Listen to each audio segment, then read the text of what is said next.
Oh, baby. It's Thursday night, which means we've got, as Larry calls it, the big show, minus one of our three musketeers. Vish could not be here tonight. Unfortunately, he has work, but Larry and I are here to hold it down per usual. There is so much to talk about. The 49ers are finally coming off of a bye. I know that Larry was at the 49ers facility today. I watched the press conferences. He was in the press conferences. So we're going to talk about the takeaways there. We're going to talk about the impact of Chase Young and then just the overall matchup with the Jacksonville Jaguars. How do the 49ers go about this game and can they get it done? Is it a must win? We're going to talk about all of that plus more next.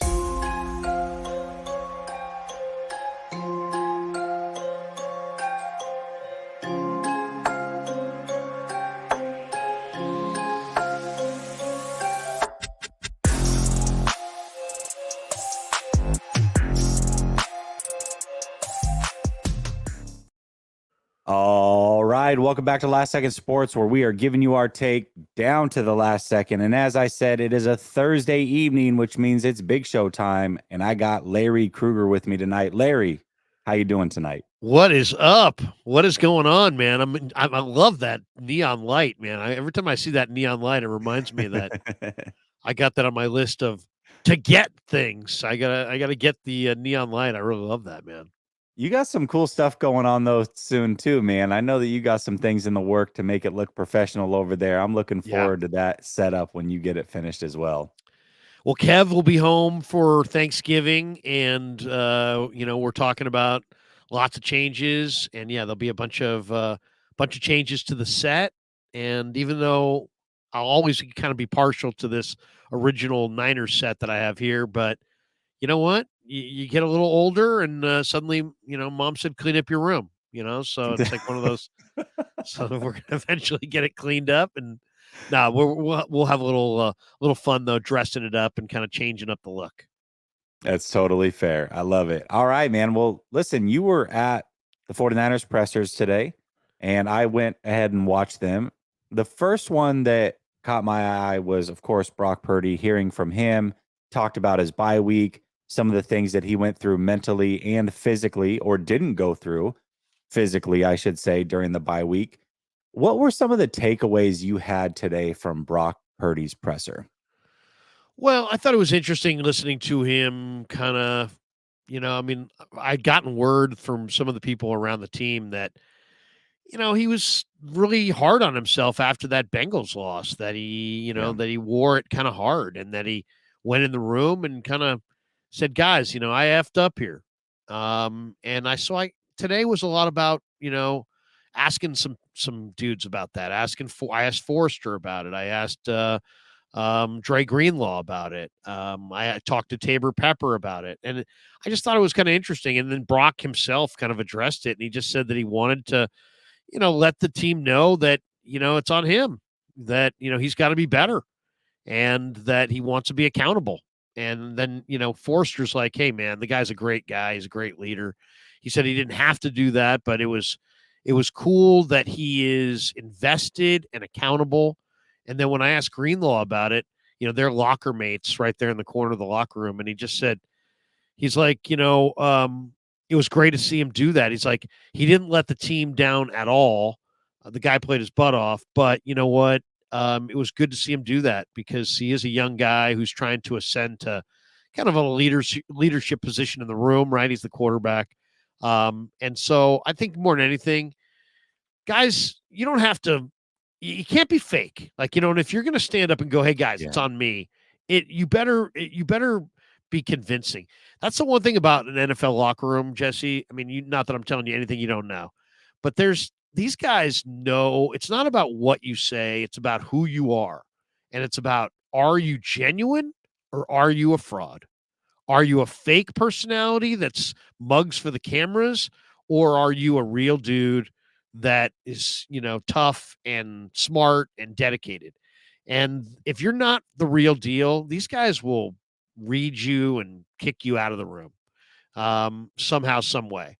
And so you got to be totally genuine. You don't have to be perfect. You don't got to say all the right things, but you got to be genuine and real.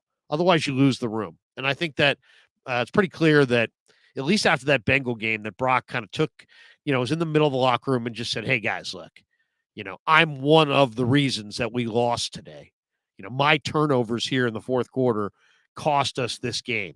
And whether it's actually cost him the game or potentially or might have cost him the game, it's really good to hear a guy that's trying to be your leader stand up, and instead of saying, hey, man, it's on you and him, instead you go, hey, it's on me. It's on me.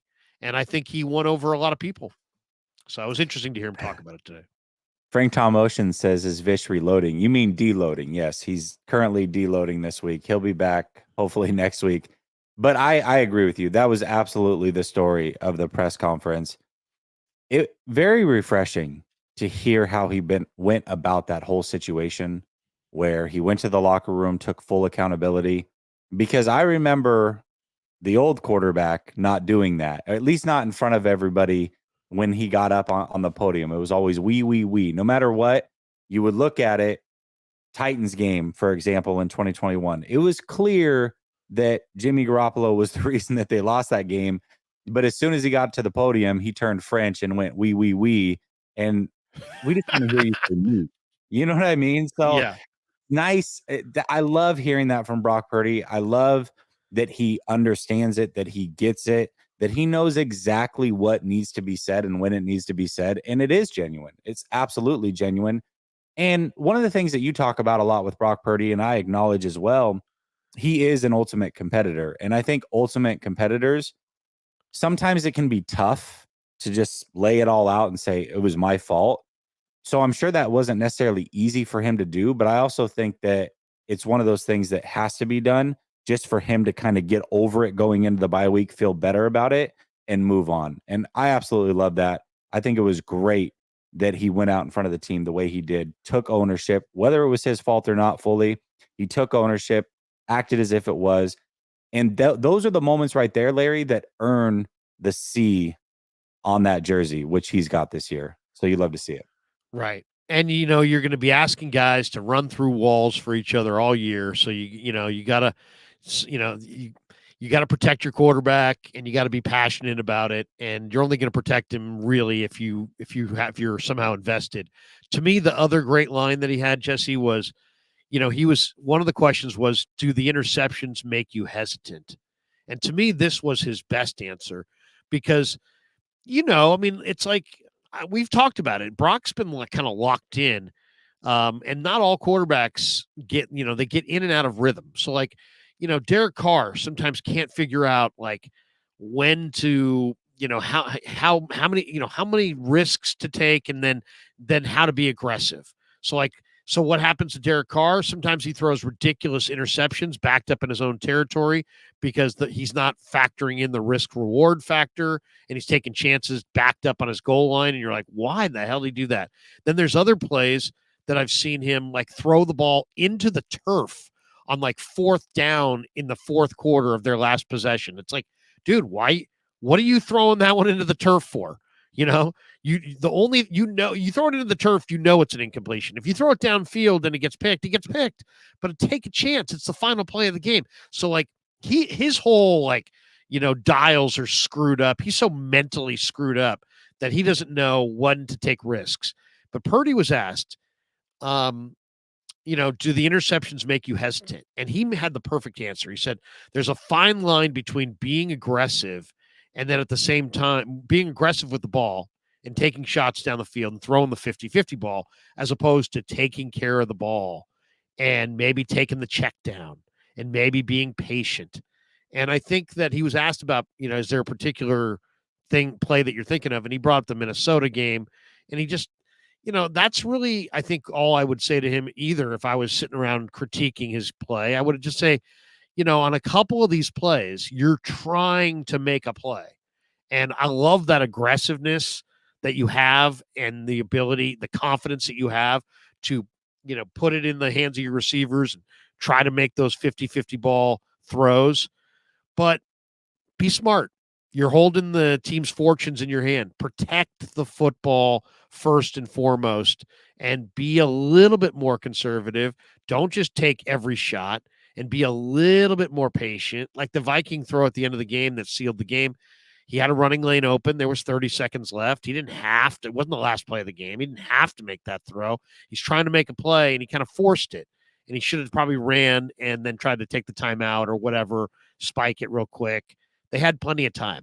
So that's really the constant battle for all quarterbacks. It's like, don't sit here and do captain check down and just, it's third, Kirk Cousins or Alex Smith, or it's 3rd and 8 and I throw a 2-yard pass and we didn't get the first down, trot off the field.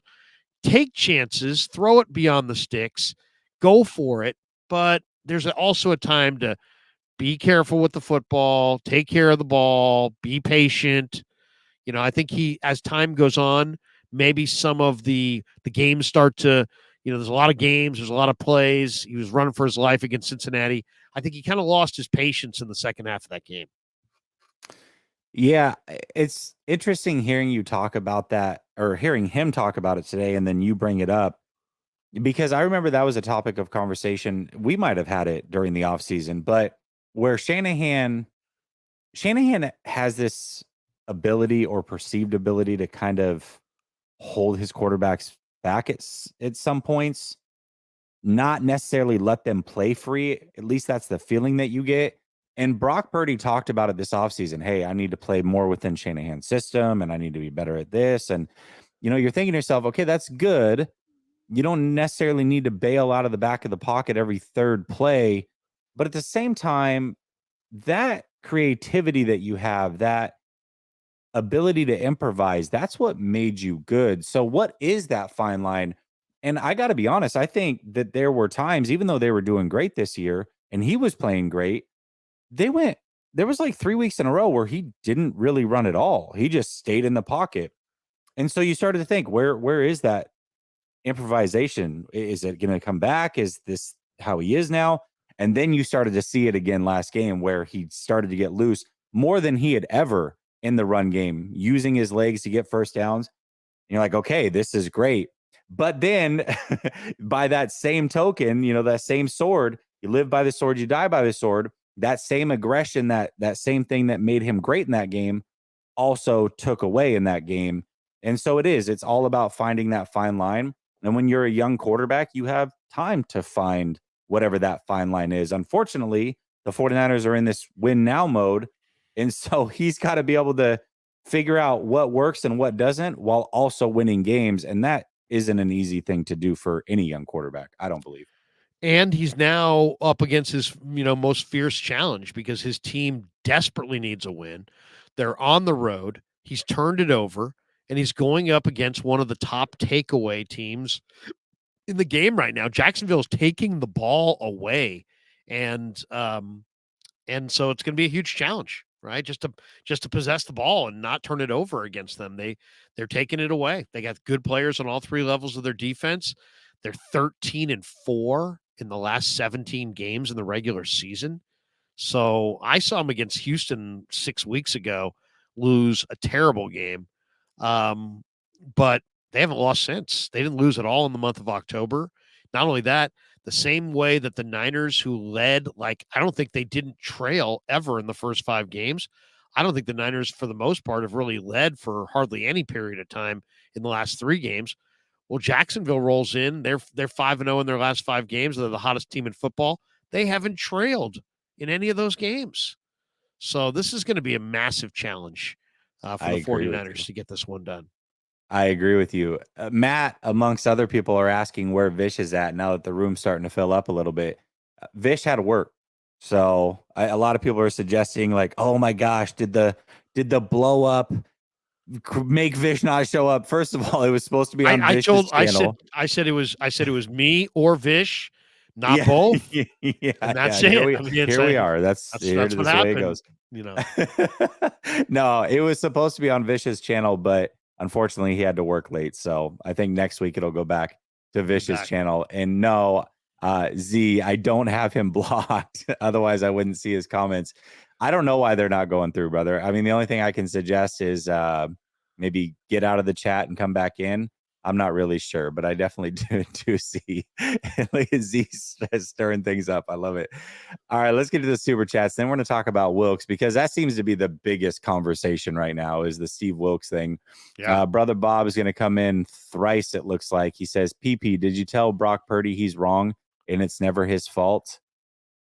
I did not. How awkward would that be? Hey, I just want to let you know, Brock, it's never your fault. It's never your fault. Always blame the D, dude. I'd blame Steve Wilkes if I were you. I'm just saying. Yeah. Brother Bob says, nice to hear Brock Purdy be honest and objective. PP, you should try it. Oh, look at that. Look at Here that. we go. Here we go. Do Brother, not piss me off. Brother Bob says, PP, you have you told Purdy just Yes, how much that you love him? He I did, sent him a bottle of wine and a card the other night. Said, hey, man, I just called to say that I love you. Whoever sang that. Isn't that like a Hinder song or something like that? Oh, my gosh. All right, let's talk about Wilkes. Yes. We'll start with the presser, but we're going to go down a path of the booth and all the other things that are going on in the news with Wilkes and Izzy being scapegoated. There's a lot to talk about and uncover here. But overall, just today, his demeanor, being in the room, hearing what he had to say, what were your thoughts on Wilkes' presser today? Well, I mean, first of all, I think we need to remember that they were 5-0 with him in the booth. So this whole, like, thank God he's not in the booth anymore. I mean, I've heard some people say that. It's like, what? Wait a second. They went 5-0 with him in the booth. And Kyle Shanahan says he prefers to be in the booth. He says if he had his choice, he would be in the booth. And Kyle said this afternoon on the radio that, hey, look, it's just a 1 week thing, and they'll reevaluate as it goes. Greenlaw was like, hey, man, it's the same damn calls as last year. We're just not executing the calls. I think I don't know if Steve's being scapegoated, because that sounds so nefarious. Like there's somebody in the back room's like, we're stirring the pot and we're going to kick Steve out. But it's definitely a statement that they're not happy with the way things are going. And Steve, Steve's been doing this for 20 years. It's like he's got a reason that he does what he does. Now, he claims he made it seem today in the presser that it was almost like his idea, like he decided to do it. It wasn't, it's plays publicly like Steve was told to get on the sidelines and Shanahan's making him do it. And that's probably the case. But when Steve talked about it, he's like, well, the reason I decided to be on the sideline is, it's like, he's like saying it from that perspective. And it's like, nobody's really going to say, hey, they're making you do it. He's like too prideful of a guy, and he's too tough of a guy. He's too veteran of a guy to like get in his face and be like, you're doing it because you're being made to do it. So you got to kind of go with his premise, which is that he thinks it's a good idea and that he wants to do it. And he said that Shanahan said today that he wants to do it because he wants them to have a better dialogue with their linebackers. That I think, and then people asked the questions, it's not like Giants baseball where everybody just sits there and nods. Nobody asks. In Niner football, people actually ask follow-up questions. And the follow-up question was like, has there been a breakdown between Johnny Holland and Steve and getting plays called to the backers or to the defense on time? And Shanahan's like, no, there hasn't been hasn't been like a fumbled communication. But Steve just said, hey, look, there's some things that you can impart face to face that you can't impart through the headsets. And, it's really he says it's for in-game adjustments. And so they just want to streamline the thing. I mean, is he being scapegoated? I mean, this team is not winning games for multiple reasons. So it's not just the defense, but the defense is mid-pack DVOA, and they're not stopping the run at all. So there are problems. And they don't stop the screens, and the coverage is way too soft. But I mean, and I didn't get a chance today because they cut this presser a little short. It kind of pissed me off. I wanted to get a question in. And the question I was going to ask Steve was going to be like, hey, Steve, you've been doing this a while. Is you being on the sideline going to make guys miss fewer tackles? Is it going to make, defensive linemen stay in their gap? and stay on, play off of blocks a little bit better? Is it going to make the coverage tighter? You know what I mean?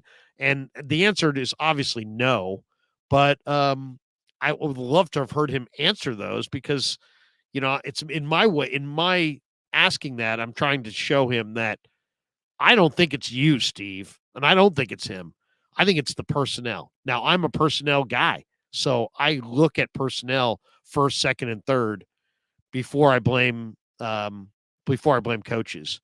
But coaches make an impact, Jesse, but especially in coverage, pass coverage is pass coverage. And like a crappy cover guy cannot be made good by a great coach. And a great cover guy cannot be made bad by the coordinator is screwing up our coverage. You have good coverage when you have guys who can cover.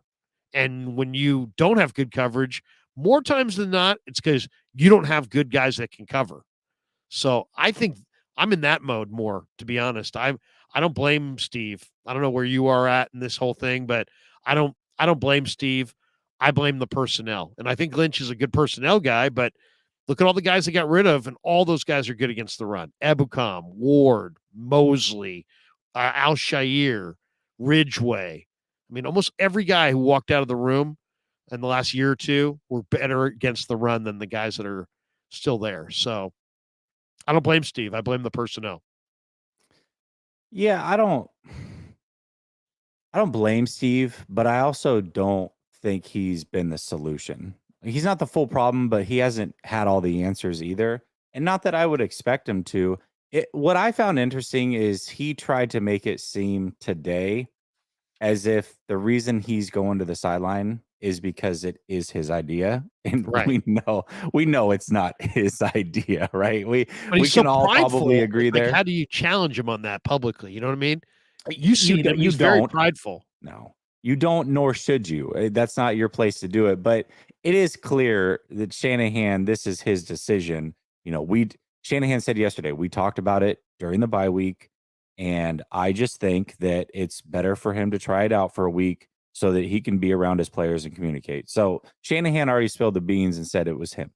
So I don't know. It's one of those things where, yes, Wilks is prideful. I did like hearing, I think it was the last question he was asked, where they asked him, how does he overcome the chatter and all those things? And he said, negativity.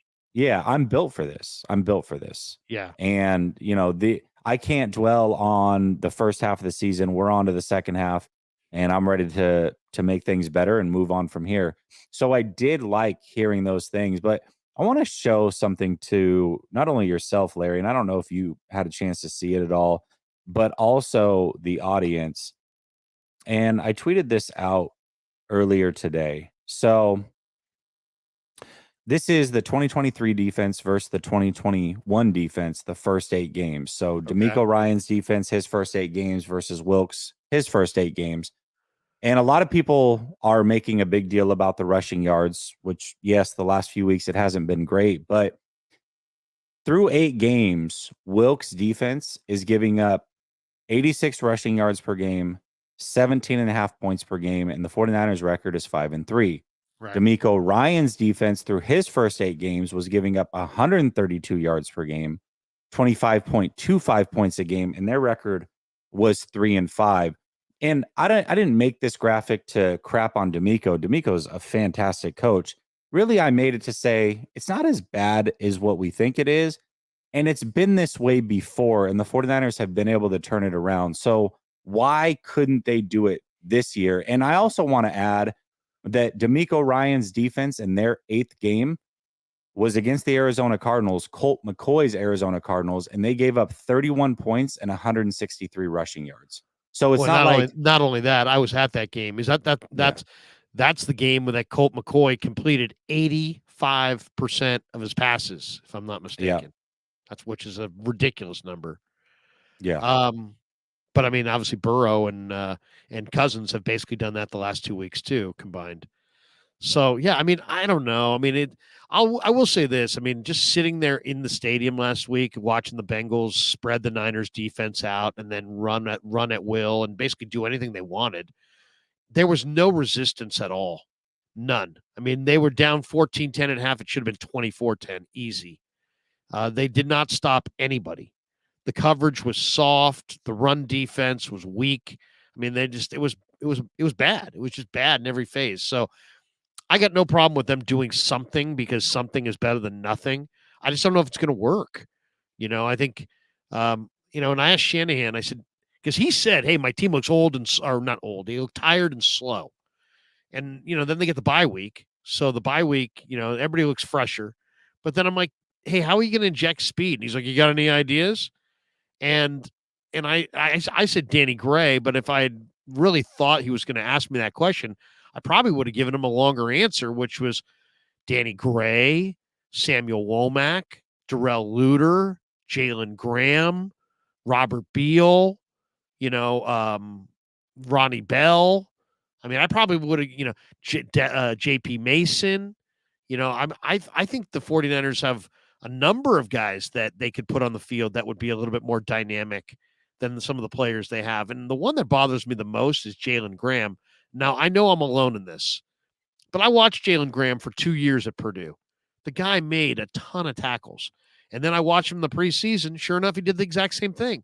Now here we are in the regular season. You're given how many more weeks you got to watch running backs run for 5 yards a carry before you're going to put a guy on the field like Graham, who's super fast, is like a magnet to the football, and breaks down consistently. It's like they got this pecking order with Flanagan Fowles and Burks in front of Graham, and I get it to some degree, but I mean, you're getting gashed in the run game, and you're telling me that a fast, instinctive linebacker who made tons of plays in the preseason, and he's not an accident. I watched him at Purdue the last couple of years do exactly the same thing. This guy can't even get active. You can't even activate this guy, and you're giving up 5.4 a carry to the Bengals in their 32nd rush rated run offense coming in. So I don't know. I mean, we're going to see how this looks going forward, but they got to stop the run. If they don't stop the run, the rest of this is just window dressing. You're not the only one that is big on Jalen Graham. That was probably the biggest takeaway I had when I left training camp was Jalen Graham is a guy. I mean, he's a good player, and I hoped that he would make the active roster and be playing weekly at the very least on special teams. He not only that, Larry, if you remember, they would do one-on-one drills before, like in between. They would do warm-ups, then they would do one-on-one drills, then they would start the actual practice. Well, when they would do one-on-one drills, I charted it through like the whole week that I was there. The defensive player won a total of like 4 reps out of 60 or something like that when it came to the passing one-on-one drills. So whether that was DB on wide receiver, whether that was safety or linebacker on either use check, the running backs or the tight ends, it didn't matter. It was like 4 out of 69 reps went to the defense. 3 of those were him. So that's how good he was during the one-on-one drill. So not only is he a good tackler and is he all over the place, but he's actually showed that he can be maybe an asset in coverage as well. I'm very excited about the future with him, and the 49ers do a great job of redshirting players every year, it seems. Maybe he'll be that guy for next year, but why not? Why not give him a shot? Because I think he could make a difference. He could inject some life into this run defense potentially. Well, and to me, there's no doubt he's better than Burks and Flanagan Fowles. Now, I'm sure if I asked Steve, he'd tell me he's not ready. But my next question would be, why is he not ready? Tell me what he needs to do to get ready. I'd like to know because personally, I see a player who's very instinctive, very fast. I watched him at Purdue. The guy made nothing but plays. I mean, 38 games, 35 starts in his 4 years at Purdue, 169 tackles, 16 passes defense, 12 tackles for loss, 3 picks, 3 forced fumbles, 2 fumble recoveries, 2 sacks. I mean, he was all over the place. And then in the preseason, he was running to the ball all the time. I mean, that's what they need more than anything against the run is they got to get more hats on the running back. They got to get more bodies around. They got to swarm to the ball. I asked Bosa this week. I said, how are you going to defend this team with a quarterback that gets the ball out in 2.4? You're probably not going to get sacks. He's like, first we got to do is we got to shut down the run. We got to stuff the screens.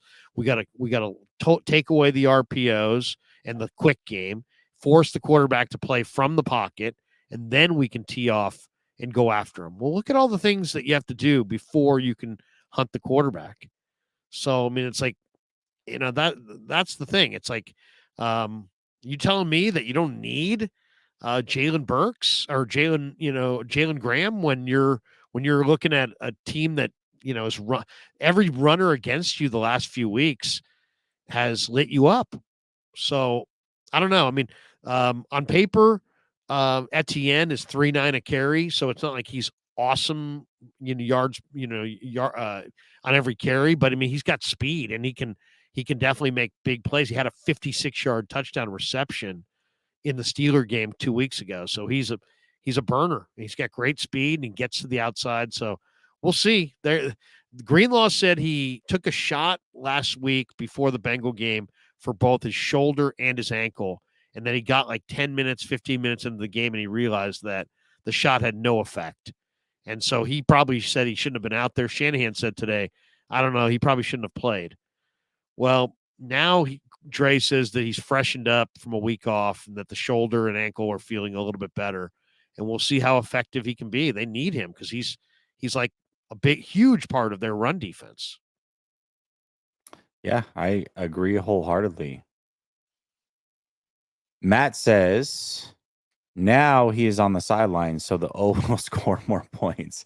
I think that's the point, is that yes, the defense the last 3 weeks has fallen off a bit, certainly. But the offense has also fallen off. The whole team, just everybody at once was like, you know what? Let's just take a dump and lose these next 3 games, because neither side of the ball was really doing great things, including special teams. Let's not forget that Moody had a missed kick at the end of a game. So everything just kind of fell off at once. So they've got to get it together. They got to regroup during the bye week. They got to look internally, because there's a lot going on, and it's not just Steve Wilkes in the defense necessarily. Steve did say, I got to do a better job. And when he was kind of summing things up, he also said, man, we just got to get off the field on third down. So I think those are the two kind of his two bottom lines. His two bottom lines. One was, hey, man, I got to be better, which is another good leader. We just talked about Brock doing that same thing. So Steve's being a good leader. But then he also tells you the truth when he says, like, hey, man, we have got to get off the field on third downs. I mean, they've just gotten carved. I mean, they've literally gotten carved up the last 2 weeks on third downs. Yeah, I mean, they haven't done a good job getting off the field. The offense having 7 turnovers isn't helping them not be on the field. It's complementary football, and that's what the 49ers have done best for all these years. When they're at their best, they're controlling the clock, they're running the ball, they're stopping the run, and they're imposing their will. And I feel like none of that happened for most of the last 3 weeks. And that's just not Niner football. And that is the solution, Jesse, right there. Mm-hmm. Is that if you say, what is the solution? And if you really go into all these things, I mean, you're not going to get that much more speed, right? And how much healthier are you going to get? You're going to get a little healthier, but then you're going to play games and you're going to get more guys hurt. So really, what can they actually do to help their defense? They have to do a concerted effort to play complementary football. Be patient, longer offensive drives, dominate the time of possession, have a healthy dose of fear for some of these teams you're going up against, and protect your defense by keeping them on the sideline. The one thing that I think is really clear is that if Bosa plays 35, 40 snaps, he's going to probably be a lot more energetic than if he's playing 60 to 70 snaps. In the last 3 games, Bosa's played over 60 snaps in each game. It's too many snaps. They've got to figure out a way. They added Hargrave. And by the way, Hargrave missed practice today with a knee. And that one kind of out of left field. But let's just say he can go. They traded their depth for Hargrave. And we all said, oh, man, it's going to be jailbreak on the quarterback. And now here we are, and it's like their defense looks thinner, and they've missing some of those guys that they let go. So the offense, I think, has got to dominate the time of possession, or at least focus on it, and play. Try to have extended, longer drives, and try to save that defense 10, 12 snaps. If they do, I think the defense will be better for it. Yeah, I agree. Vish had to work late tonight. It was supposed to be on his channel, but he had to work late, so we're just doing the dual stream. That's what's going down. All right. Juan says, "Hey Jesse and Krug, do you think that they should keep Wilkes in the I think he meant booth, in the booth where he feels more comfortable? I just don't want him to use it as an excuse if we take an L." I don't think he'll use it as an excuse. I I tend to think that he should be wherever he does feel most comfortable. I tend to think that you knew going into the season that this is where Wilkes wanted to be and you didn't have an issue with it. It wasn't an issue in the first 5 weeks, as Larry alluded to. So why is it an issue now? Just let him be where he's most comfortable. And if that's the booth, Kyle Shanahan admitted he's more comfortable in the booth as well. Then let him be in the booth. I've been hearing this yammering for 2-3 weeks from Tim Ryan. Tim goes to practice. He's tied into the front office. He's tied into the coaching staff. So I think this has been a thing, that Steve's up in the booth and that the communication hasn't been great for a few weeks now. But once again, is Steve being on the sideline going to make Isaiah Oliver a better cover guy? Is he going to make Javon Kinlaw come off a block and make a tackle? Is he going to help Fonga make a tackle in the open field? No, no, and no. So I would say if you're going to hold him accountable, at least let him be where he's most comfortable. I kind of look at it like a doctor. It's like, if the doctor wants to sit over here as opposed to over there when he's assessing the patient, he's the expert. He's the doctor. Don't you want him to have the best view of the patient possible? And Steve's a coverage guy. So don't you want him to have, if he wants a bird's eye view of the coverage, don't you want him to have that to dictate to him and then to hold his feet to the fire? The other question I wanted to ask him today is, you've been doing this a long time. How many years were you in the booth as opposed to the sideline?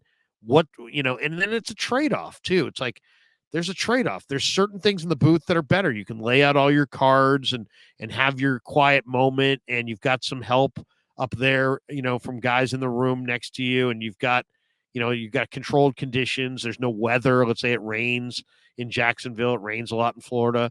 You're sitting there getting sopping wet, and you're trying to look at stuff. But then there's the advantage of, there's nothing misunderstood, nothing lost in translation when you're talking to your guys. And, the other thing, Jesse, the only reason I can't say it's a terrible move is that this whole Wilkes era was about him coming into a number one defense that was already established, adapting to them. So if he's going to adapt to them, their coordinators have been on the sideline. That's what their players are used to. And if he's coming in to adapt to them, then maybe he should fully adapt to them, including where they want him to be. But as I said, there's trade-offs. Yeah, there is trade-offs, but a lot of the reason that those other guys were great on the sideline is because of their personality and the way they got fired up in the middle of games. I don't know that that's necessarily Wilkes. So him being on the sideline and being stoic, is that really going to change things? Because if that's who he is, if he's not the rah-rah guy, pump his fist, throw his headset down, chest bump players, if he's not that guy, does it really matter? I don't know. We'll see. I just don't think, regardless of what the outcome is of this game, I personally don't know or don't believe that it would have been much different, good or bad, than what it was going to be with him in the booth. But, we'll see. Brother Bob says, PP, did you ask Wilkes how he can game plan to get Brock Purdy less turnovers? No, I did not ask him about that. Steve M says, keep my name out your mouth. Just kidding. Stop the run. Okay. Matt says, can we all at least agree it's a total team failure? Yeah, I think so. There wasn't one person you could point to for any of those games. Here's the other thing. Kyle Shanahan is, I believe, 5-29 with the 49ers when his team scores 17 or less. And they're 0-3 in those situations this year. So if they don't score more than 17, their chances of winning go way down. And that's probably the case with most offenses. It doesn't matter how good the defense is at times. So It's they funny also got to too. score more points. Yeah, I mean, and some people feel that Kyle's not great at taking blame. And he's obviously part of this as well. It's not just on Purdy, or it's not just on the O line. It's not just on the lack of a running game, but they haven't run the ball well the last 3 weeks. That's for sure. But Kyle said something today on the radio that I thought was really interesting, and it kind of shows his mindset, and it really explains maybe even why they went for it at the end of the second quarter in the NFC Championship game with Josh Johnson. He said that he's got some stat that shows that whoever scores before halftime has a ridiculous win percentage. So if you notice, he gets hyper aggressive often in that final series before halftime, because he's trying desperately to be that team that scores at the end of the first half, because he believes that it leads to victory. And then more times than not, if they win the coin toss, they defer to the second half. So you get that bump of the score in and out of the half, which, is something that he obviously believes in. But that is interesting to me to hear him say that today, because that really then illustrates why in the NFC Championship game, when they're down 7 and they've got, Josh Johnson, and they're on the road against Philly, and you easily could have gone into the locker room just down 7.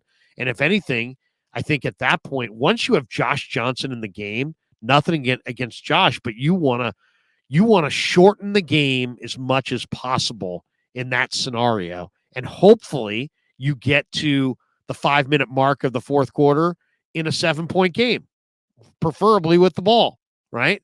I mean, if you want to beat Philly, the last thing you want to do is get into a track meet when you don't have a starting quarterback. So you wanted to shorten the game. And instead, Kyle's so wired to score before the half that he got a little hyper aggressive with his third string quarterback, and turnover, score. Now you're down 2 touchdowns. Change the whole game. They'd gone into the locker room down 7. I mean, not that they were going to beat the Eagles anyway in Philly without Purdy. I think they got the ball back to start the second half as well, if I'm not mistaken. Right. But I mean, there was no. It's funny because Kyle was more conservative in the first half against Dallas with Purdy than he was in the second quarter in Philly without Purdy. Yeah. Yeah. I agree. I mean, and I always wondered about that. Like, why? Why was he so aggressive with Josh Johnson? Why was he hell bent on scoring at the end of the half with his third string quarterback who hadn't played in forever? And we got the answer today. It's like he really believed, part of his philosophy is that be the team that scores last going to the half. And that's one of his beliefs. So you're going to see him be real aggressive in those situations. Yeah, that's interesting because I had the same question you did. Why are you doing this with Josh Johnson in this moment? It's very weird. It is very weird. Cryptic says, should McDaniels get more credit? 2019, we had Mostert, Breida, and Wilson all being involved. Now it seems it's CMC or bust. I don't know. What do you think, Josh? He's talking about Mike McDaniel. Yeah, right? Mike McDaniels. Yeah. Let's see. I mean, just more being able to rotate the running backs. It seems like Kyle's gotten fixated on CMC and that's it, versus years like 2019, even years after, they would rotate the running backs with much more frequency, it seemed. Well, also let's look at those 3 guys he just named there. Mostert, super fast running back. Breida, super fast running back. It makes me wonder when I look at this 49er offense, the one thing that I see is that outside of CMC, they're slow. They lack speed. Look at Miami. They're kind of slow on defense, too, if you really look at it. I mean, Fred Warner flies around and does his thing, and Greenlaw, too, but the secondary is not exactly the fastest unit in the league either. Right. They could totally use Womack or Luter. They need more speed, but I mean, they're slow on offense. I mean, um, it's Kittle. I mean, if you think about it, run through you kind of guys is what they have. Jawan runs through you. Debo runs through you. They're slow Kittle but runs through you. explosive. They're explosive in a different way because of the running through you. Would you agree that they're obviously they are still explosive in a different manner? Well, when they're fully healthy, I guess. But I mean, Yeah. look at Miami. I mean, Miami's got Tyreek. He's just so explosive, and Waddle's Waddle's so always hurt though explosive. too. A chain or Achan or whatever. Yeah. He's Achan. He's incredibly fast, and Mostert's incredibly fast. I just think they're a little on the slow side, offensively. It would be nice to see them inject a little bit of speed to their game. Yeah, I mean, the 49ers are good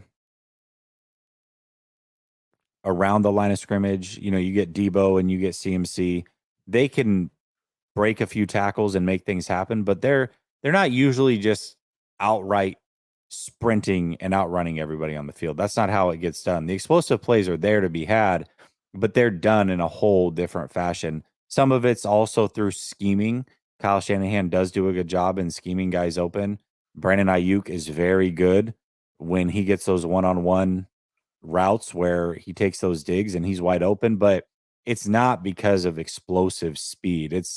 Miami is very, very fast. They're also They're the very exception. unique. They're very unique. Yeah, they are. Ayuk is the only one who gains real consistent separation. The one thing I would love to see too is that, when Shanahan kind of turned it on me when I said, "Hey, you're going to inject more speed," and he's like, "Well, what do you got any ideas?" And I said, "Well, how about Danny Gray?" Because I don't know what Danny Gray's situation is health wise. He's probably still hurt. But here's an idea: how about take Jawan Jennings off the field, and who's faster, Jawan Jennings or J.P. Mason? Why not take McCaffrey and put him in the slot sometime and have Mason in the backfield and have, Debo, Ayuk, and CMC, and take Jawan off the field? They just love Jawan, and I get it, but I think Bell's got a little bit better ball skills. I definitely think McCaffrey would be a little faster. Ray's a lot faster. Ray's faster. I'd love to see them add a little bit more speed, a little bit more speed on both sides of the ball, though. I mean, and I don't know how that's why I kind of like, I'm excited about the addition of Beal. I saw Beal put on his pads today and go out to practice. Beal I is think he's going to interesting take too Jackson's because job, man. I think he's going to take it right out from under him this year. who's that? I think Beal's going to take Jackson's job from him. Yeah, well, Jackson, I think Lynch said it earlier in the week. He's like, we were giving Drake reps. We don't want to give him anything anymore. So they want him to fight for it and earn it, and they don't feel like he's earned it. But Beal's got that 4.4 speed, and in the wide nine, there's not a ton of reading. It's about getting up the field and attacking the quarterback. I would love to see in a rotation. We've already seen all these slowish guys. Show me somebody who's got some speed. Yeah, he might run wide, and they might run off his inside shoulder, and he may give up a poor run fit here and there. But I want to see that 4.4 speed off the edge opposite Bosa and see what that looks like if he's healthy and he can do it. Like to see it. Yeah, certainly. I would as well. Alan says, "Hey, Jesse and Larry, today's my birthday. Happy birthday to you." Alan. Says, "All I want is a Niners win on Sunday, which is my sister's birthday." Well, happy birthday to her as well. And hit the like button, y'all. Thank you. I appreciate that, Alan. Happy birthday to you. Happy birthday to your sister. And yes, hopefully the Niners can get a win for everybody in the fan base. Brother Bob says, Matt M., no, not a team failure. Brock Purdy is God, right, PP? Don't be a Purdy hater. Seriously, I mean, he's gonna be the guy. So like banging your head against the wall with these like digging up every anti-Purdy stat. It's like you can do it, and you're well within your right. But I mean, you're gonna be unhappy for a while because I think this guy's gonna be the guy. DP comes over from the Krug show and says, Think Kyle Shanahan slow played till after free agency so the rest of the NFC wouldn't load up to stop powerhouse 49ers, keeping the games close given the team's playoff reps. I would say probably not. Could you imagine if I said that to him? Yeah. Hey, Kyle, is it true that you're maybe kind of playing things kind of, you're trying to kind of not put your best out there just to try to kind of make these guys think that you're not that. I wouldn't even be able to get that question out in the whole room. He'd go, what? And then he'd point at the door and tell you to leave. Seriously. Yeah. Yeah. Were That'd be so were you watching the Krug show right now? Adam says all primetime games this year were garbage. I cannot tell the difference between Bryce Young, first overall pick, and Badgett, fourth string quarterback. Ugh. What's going on? Yeah, CJ Stroud's really separated himself. Can we just say that? CJ Stroud's a G, and we'll see about the rest of them. They have time to figure it out, multiple years before you just kick him to the curb. But right now, CJ Stroud is clearly head and shoulders above everybody else in that draft class. All I'll say on all these guys, it's funny. I was on the radio this week and we asked Peter King about CJ Stroud, and I thought he would be in this mode of like, yeah, man, CJ Stroud is freaking awesome. He's like, he's won 4 games. He's like, so he was almost giving me the same thing that people were giving Brock last year, like sample size. Sample size. But he looks pretty damn good. And I'll say this. I think the Texans are definitely on the come. They're a year ahead of time.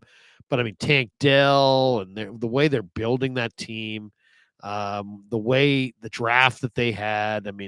Will Anderson on the defensive side and C.J. Stroud. Those guys were, they hit on both those guys. And then they hit on Tank Dell. And, it's like, I just like, they've had a bunch of injuries. People say, oh, Texans are having a magical year.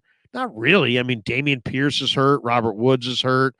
Stingley's hurt. They've had there was a game he played with 4 of his 5 offensive linemen out, and he played great that game.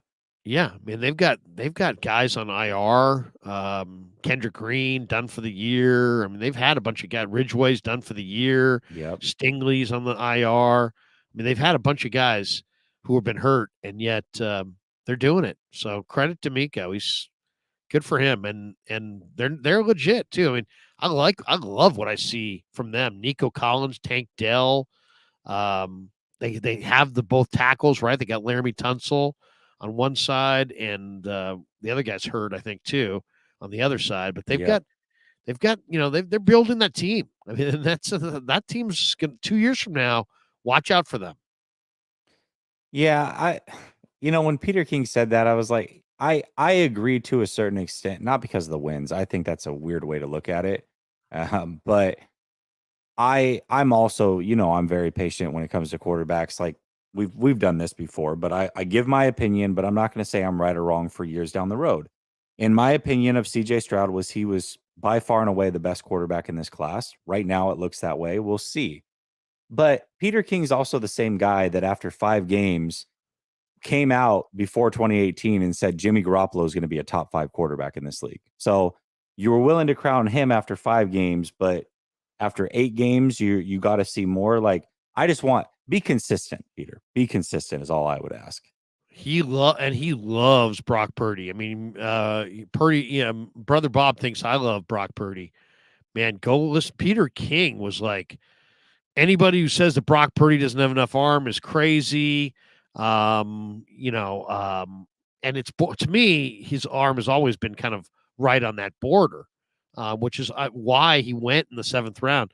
But then he also said that the Niners, they can win a Super Bowl with Brock. I believe that to be the case, but I'm not, I don't, I'm more in the hopeful camp than, absolutely dead sure sold on it. He was telling us this week he's dead sure sold on it. He's like, they can win the Super Bowl with Brock Purdy. He's good enough. And I'm like, all right. You're preaching to the choir. I want to agree with you. I want to believe that you're right, but I didn't think he would have that strong of a stance. Yeah, I don't know. I don't think he's saying anything that most people haven't though there. I mean, the premise is we all agree that Brock Purdy's better than Jimmy Garoppolo. Like I think we Definitely. universally agree on that, okay? So if that's the case and you had a team that was able to make it to an NFC championship and a Super Bowl with Jimmy and come this close to winning, presumably the team is just as good, but now you've made an upgrade at quarterback. Why couldn't it be enough? You know what I mean? Like that's Well, I mean, I don't and think then that he's saying anything crazy there. and also, I mean, there's three phases of the game. I mean, Trent Dilfer has a Super Bowl ring. Trent Yeah. Dilfer. So I Yeah. mean, Brad Johnson's got a Super Bowl ring. So I mean, I McMahon. mean, it's just and they why? Because Jim McMahon's got a Super Bowl ring. Mm. Jeff Hostetler's got a Super Bowl ring. There's guys that have Super Bowl rings that are not, stellar. Nick Foles got Nick Foles, I was gonna say. incredibly hot and has a Super Bowl ring. Yeah. So, Although I will but say Nick Foles more he at least like I feel like he was a big reason why they had the Super Bowl ring. Those other quarterbacks were truly along for the ride for the most part. He played like a top 5 quarterback for a 3-week time span, and that was enough to go win a Super Bowl. especially Dilfer. I mean, they Oh, literally Dilfer won in was spite of Dilfer. yeah. He had like one touchdown pass the whole playoffs or something stupid like that. I forget what it was, but it wasn't great. It Have you wasn't seen great him at as a all. high school coach, by the way? Did you see that thing where his player turned on him? Did you ever see that No. video? Oh, No. you got to go go to YouTube and type in Trent Dilfer yells at his high school team. Some kid like got all punky and threw his helmet down, and Dilfer lost his s. He's like, "Sit down, sit down." The kid wouldn't sit down. He like, kind of sits him down. It's like Dilfer. I mean, it was like I felt like I was watching Woody Hayes and back in Clemson against Ohio State in the bowl game. Now I'm really dating myself. But yeah, uh, Trent Dilfer gets Coach upset. Coach is Coach, tapping in. He says, "What's concerning is the finger pointing from within. We're afforded the privilege to scrutinize as fans and spectators. The internal finger pointing is what looms greatest for me. They can't fold." Yeah, I he's mean, I talking think about Shanahan pointing yeah, at I Wilkes. think finger pointing happens, I'm sure behind closed doors, but I think those things should be reserved for the private. And I think you were too, Larry. I swear I remember us talking about this last week, how we were all kind of surprised that he was so willing to come out and just be like, yeah, I mean, ask Wilkes. He'll tell you he screwed it up against the Right. Vikings. Like, okay, yeah, we know that he did, but at the same time, should you be saying this? I don't think so. It makes you wonder about the relationships behind the scenes. I will say this, when I did work in football, I was really struck by how the head coach is like God and the assistant coaches are like nothing. Not necessarily with the 49ers, but just across the board. Mhm. That the head coach in pro football can talk literally down to his assistant coaches if he wants to, and they just all have to take it because he's the head coach and they're the assistant coaches, and it's accepted that it's a volatile game. And I asked Chris Forster about it a couple weeks ago when Kyle said, "Yeah, Wilkes messed up the call," and I said, Chris, what's your feeling or philosophy in getting sounded out by the head coach at the podium?" And he's like, "Hey, it's part of it's par for the course. Comes with the territory. It's just the way it is." And he's like, "I like it. It's at least everybody's accountable, and there's no ambiguity to any of it, and everybody gets their thoughts out." So, I mean, but I was taken by that when I was in the Canadian League, just how the head coach, if he didn't like something, he could literally undress the assistant coaches, and it was considered totally fine. Yeah, that's interesting. Matt says Miami versus top defenses 0-3. Yeah, they most certainly are. They're the gatekeeper. If you can beat Miami, you're a very good team. And if you can't, then you've got some soul searching to do. And Fish their and O chips. line is bad right now. That's Yeah, it also a big is. part It of it. is. Fish and chips, bottom 5 in the NFL stats. Using wide receivers. Are you saying that the 49ers using wide receivers is bottom 5? That doesn't surprise me. Bottom 5 in the NFL stats with use against wide receivers. My I don't know. my fish and chips. We're gonna need some. Yeah. We're gonna need some more fish or some more chips there. Yeah.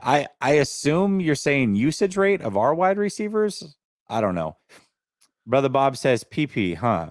Purdy hater. No, I like seeing your bromance. He Dude, loves your don't hate bromance on with Brock, Purdy. man, because you know what? This is the wrong guy to hate on because this guy's a great competitor. So whatever talent Brock Purdy has, he's going to get the most out of that talent. So if you really think he's not going to win, then that's fine. But don't doubt this guy because this guy's going to achieve to whatever skill level he's got. He's going to maximize it. Nees says, of course the defense is slow and tired. They weren't able to get off the field for 3 weeks in a row. Good point. It's a very, very good point. The coverage against Minnesota was atrocious. Mm-hmm. And this last game, I could not believe, as I'm watching that on the binoculars and I'm looking at the coverage, I could not believe how easy Joe Burrow made last week look. He made it look. That was an old-fashioned can of whoop ass. Mm. That was, he put on a clinic. They didn't even, Jesse, they dusted off a screen pass in the first half of that game and it went for a bunch of yards. They didn't even need to go back to it. That was just sitting there in reserve because the Niners never stopped the run and they never stopped the short pass. So they're like, why would we even take a chance with having an illegal lineman downfield or any of the things that could potentially happen on a screen pass? We'll save that.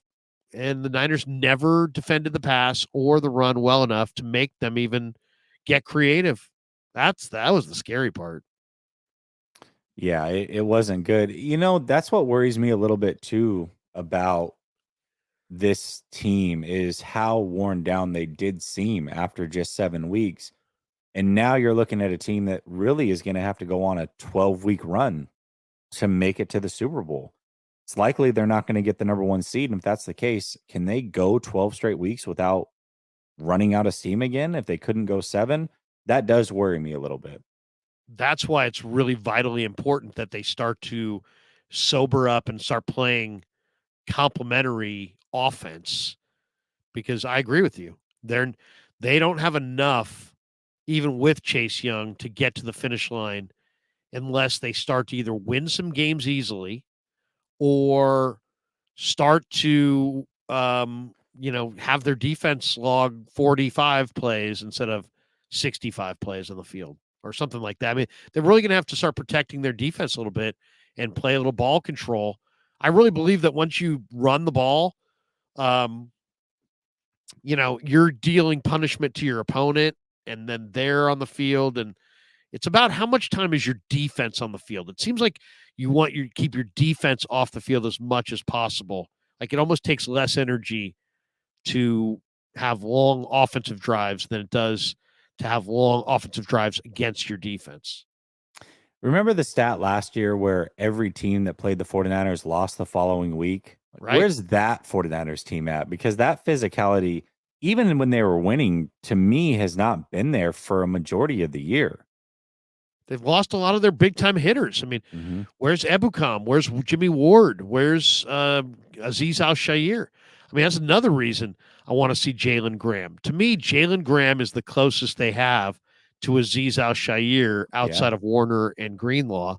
And yet, you mentioned it earlier in the show. You're like, the Niners oftentimes do a nice job of kind of redshirting some players. Okay, it's okay to redshirt a couple of players. They're redshirting their entire rookie class. The whole class, yeah. Ronnie Bell never plays, redshirting. Braden Willis never plays, redshirting. D. Winters, Jalen Graham, Jair Brown, never playing, redshirting. Jordan Mason's got enormous ability, never plays. Almost feels like a redshirt. So it's like they gotta start getting something out of their younger players. I agree. This is actually a funny comment because I do remember this. Razaki says, Larry, a few months ago, Grant was recording himself as he was leaving the practice facility. Right. You were walking right behind him, and he pushed open the gate and did not hold it open for you. Are you okay? Has Grant apologized? He has not apologized, and I'm not okay. All I right? actually remember that. It And pisses me off. it went I through hold my it head against too. him. I was like, damn, he didn't even hold the gate for him. Like, The geez. guy's freaking mean-spirited. All right? He's mean-spirited, and that's it. No, I'm fine with it. Those doors though, some of those doors when they close, they're locked, and it's like so people hold them open. But I think after practice, they're locked going the other way. So like if he was ever walking out onto the field and didn't hold the door, I'd be like, dude, because now I got to call some PR lackey and get me in there. But if it's just on his way off the field, I can open the door myself. And Yeah. you come on, Grant was dialed this summer on some of those. His best ones were in Vegas when he was walking off the field and he was just simmering, and there was some great stuff there. Yeah, he definitely has done a great job with that. Brother Bob, remember how your whole name is Greenlaw, give me unsportsmanlike conduct flag because I said that you're the Dre Greenlaw of the chat and you're always this close to a penalty flag? I'm not reading that last super chat. What does he say? Preseason narratives. We were told to not No, worry not about this one, not this one, the last one. I'm not reading Brother Bob's last super chat. Matt says preseason narratives we were told to not worry about run defense and Brock's interceptions. The run defense, I do remember us talking quite a bit about actually, and the it run was one of those defense. things Yeah, where we're like, well, Shanahan. the starters, we don't know, you know. I mean, I looked it up. I did the deep dive on the run defense, and what I saw when I did the deep dive bothered me. The Niners, if you have 30 seconds here, Niners in Yeah. the preseason gave up 6.5 a carry to the Chargers, 6.5 a carry to the Broncos, 35 carries for 120 to the Raiders. They gave up 552 in 3 games. Going into week 1, I asked Shanahan, "Are you concerned about your run D?" He goes, "Well, I would be if I was basing it on this preseason. But we were number 1 in the run last year, number 1 against the run." I'm like, "Okay, all right." So I let it go. Week 1, they led 20-7 at half. Najee only carried 6 times. So the Steelers ran for over 4 yards a carry, but they didn't commit to the run because the Niners were ahead. Week 2, Stafford came out and threw the ball 55 times, but still Kyron Williams, who's a borderline nobody, ran for over 4 yards a carry on 14 carries. Week 3, they got the Giants, and they had just lost Saquon Barkley, and they didn't want to run it at all. Breida got 4 carries, and the Giants could only run 2.6 a carry, and of course, Niners routed them. Week 4, the Niners jumped out to a 21-10 lead at halftime. James Conner almost ran for 5 yards a carry, 4.7 a carry, but he only had 11 carries because it was a one-sided game. Week 5, Dak, I thought, got impatient in the second half and threw picks. They never committed to the run. They were down 21-7 at half. Pollard only had 8 carries. Okay, so that's where coming out of week 5, Niners are 5-0. They've beaten all these teams by a lot, and nobody's run on them really. And so you're going, oh, yeah, this team's really good. Well, Cleveland then devoted themselves to the run game in week 6, and they ran 34 times at 4.7 a carry. And Jerome Ford had that 20-yard run late. Week 7, Cousins carved him up and dominated on third down, but still Alexander Madison, the Minnesota had the 29th rated rush offense, and Madison ran for 4.9 a carry in that game. And it was limited carries. And then last week, Cincinnati comes in with the worst rushing offense in the NFL. And Joe Mixon averaged 5.4 a carry since he averaged 5 yards a carry. And so, I mean, it's like you look at the schedule ahead, Jesse. I mean, Etienne is, Jacksonville's got a mid-pack rushing offense. So the Niners better stop them this week. Tampa's 30th rush offense. They've got Rachaad White. They better stop him too. Then they get Kenneth Walker sandwiched around DeAndre Swift. The Eagles have a top 10 rush offense. They're 7th. And then on Christmas, Baltimore's got the number 1 rushing attack in football. And they just discovered this kid, Keaton Mitchell, who's really quick.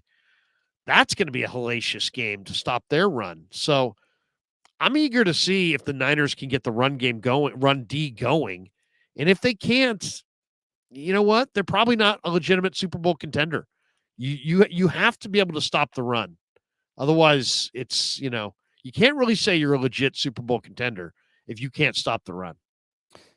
I'm glad that you brought up Mitchell, because going back to the conversation about not redshirting every player and how do they inject speed into this team, maybe you find a gem when you play some of those players. Look at the Ravens. Out of nowhere, they found a gem from their undrafted rookie class. Right. I He's been loved on him. the I did a roster all video on year. this guy. 4.37 40, and now all of a sudden you start to add him to that backfield with Edwards and Lamar, and it might be very, very deadly for them down the stretch. So that's why you do use some of these younger players and see what they've got, because sometimes you do find a gem 8 weeks into a season. Yeah. And speed's big, anywhere you can find speed. And it's hard to find. That's why teams all go to the combine, and that's why they're so enamored with that for the stopwatch, because speed does matter. It's not the only thing that matters, but it does matter. Yeah, absolutely. Let's see here. That's Matt's. Adam says, Brother Bob, you're saying some weird BS about a grown man. That's pretty obsessed with Larry. It's kind of creepy. Adam, I encourage you to take a gander into Larry's chat and go look at a fella over there. Let me find his name. You want to talk about saying some weird stuff? Half Dead. Where is it? Saying some sketchy stuff over there too. So, there's some sketchy people, is all I'm going to say. G Code says, Let everybody know, by the way, that we don't necessarily endorse, No. just because you're in our chat doesn't mean it's not like, it's a club and we've vetted everybody. If anybody says anything offensive, though, I'm always on the lookout for that too. If you agree with me, fine. You disagree with me, fine. I don't even care if you swear at me, but don't get racial. Don't get stupid. Don't get ridiculous. Don't get personal. Don't go at my kid. I'm a little sensitive to my kid. My kid gets mad when I defend him, by the way. He's like, Dad, what? Don't defend me. Don't defend me. I'm an adult. Like, hey, come on. I saw you when you were born. How can I not defend you? But yeah. Oh, man. Don't go after my kid. G Code says, Bulky, thoughts on facing your old team. Are you excited? we got a hell of a squad over here, and nobody gave me any credit in San Francisco. And I'll tell you, the place I got here in Florida, it's a real pad. I mean, I got a pool, I got a hot tub, I got 5,000 square feet, Lowry, and I couldn't afford that in San Jose. I'll tell you that right now, baby. Man, I wish you were going to the game just so you could try to catch up with Bulky. I think it would be fantastic. I should do a Bulky to Bulky. What's up, Trent? How you doing, Lowry? I got in the elevator with him one time with John Lund after a game, and the Niners were getting routed. It was that year where everybody gashed him for 100 yards, and I think it was after a Jet game. And Bilal Powell had just gone for like 100, and like somebody else also went for 100 in the same game. Two running backs had over 100 yards. And I get in the elevator, and it's like 2 minutes before the game's over, and he's going down. And like you see somebody on the street, what do you say? Hey, what's up, man? How you doing? No matter what, it's like you don't ever think about how they're doing. You shouldn't have said that in that moment. You know how he's doing. Yeah. So I go, hey, what's going on, Trent? How you doing, man? He looks at me, just looks down at his shoes, starts shaking his head, and it's real awkward for like a second or two, and then he says nothing, and I go, you don't have to answer that question if you don't want to. John Lund. Every time I talk to John Lund, he's like, "We'll bring that up." He's like, "Dude, remember when you told him he didn't have to answer the question?"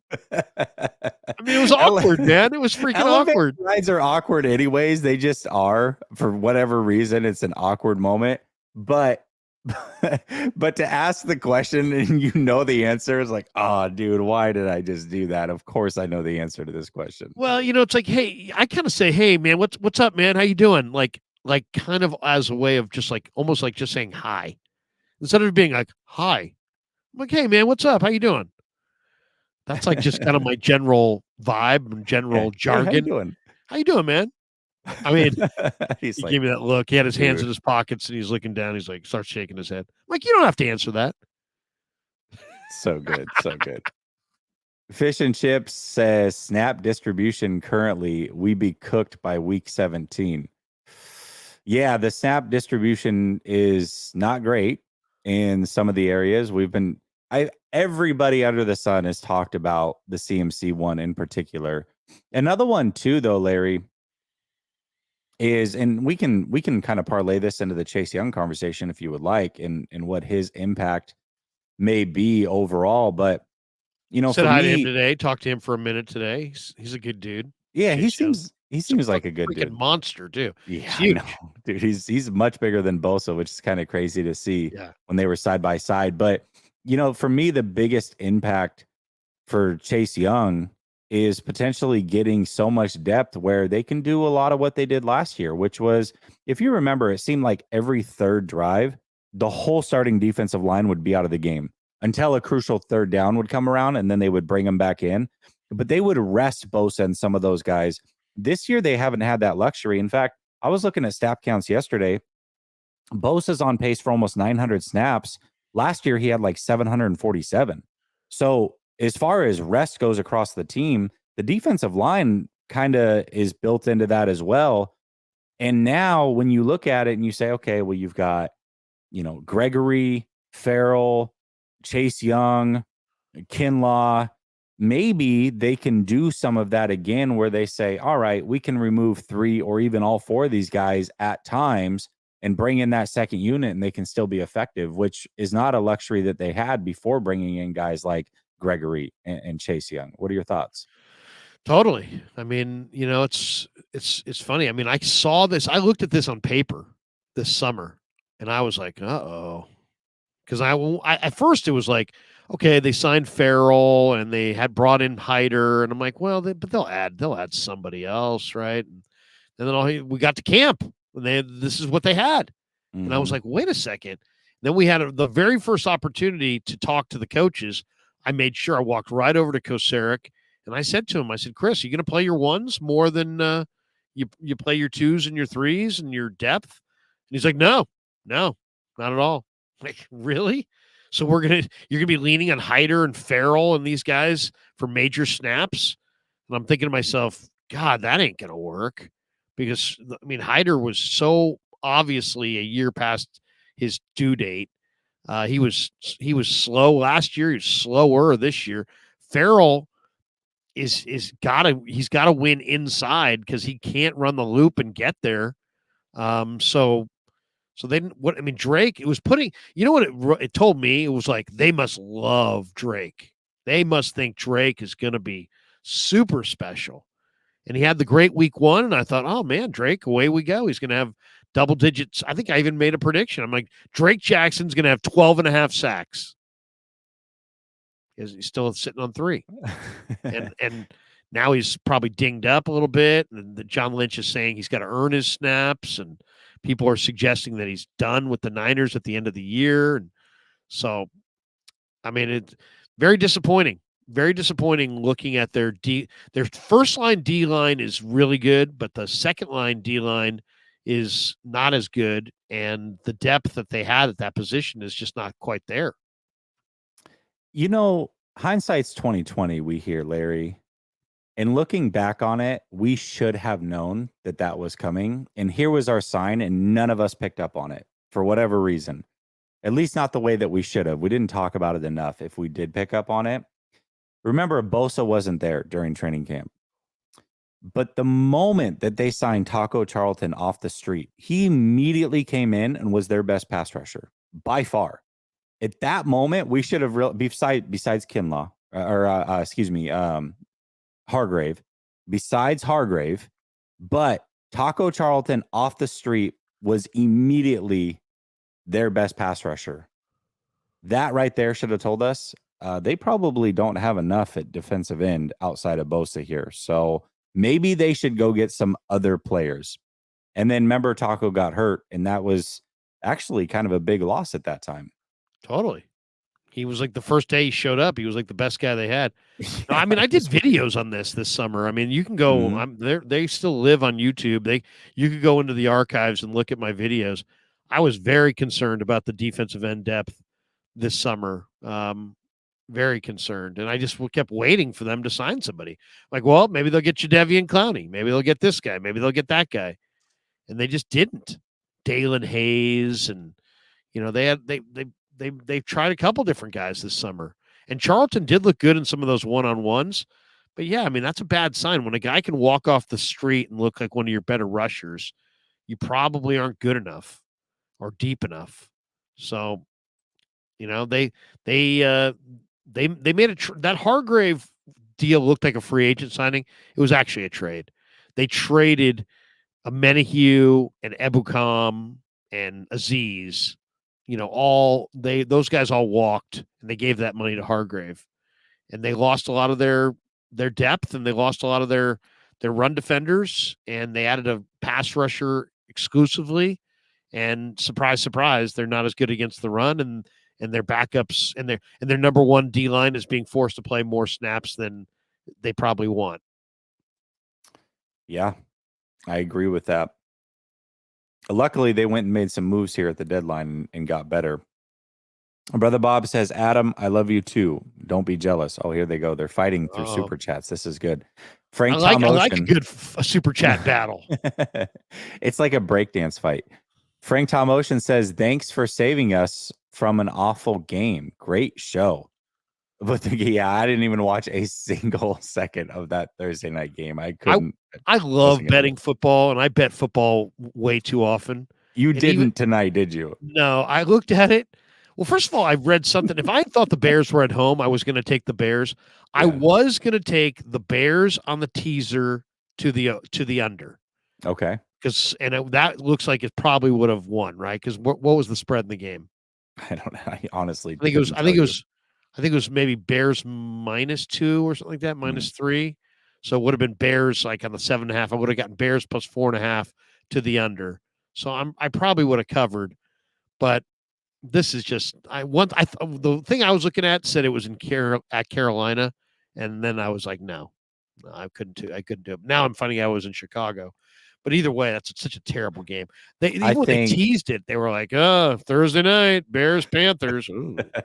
I think if I would have known you were betting on the Bears and Panthers game, I might have set up an intervention for you. That might have been the rock bottom moment right there. Like, all right, guys. I do have my my bet for the weekend already mapped out. Tell me what you think of this one. Right. I'm going teaser, 7.5 point teaser. Bengals at home over Texans getting 1. Okay. Love it. Ravens at home against Browns getting 1. Love it. Okay. I'm going with Buffalo at home getting 0.5 on Monday night. Who are they playing? Denver at home. Oh, yeah. I'd go Buffalo. That's my 3-team teaser right there. I may throw a fourth. If I was going to throw a fourth, I was thinking maybe Seahawks at home getting 1 against the Commanders.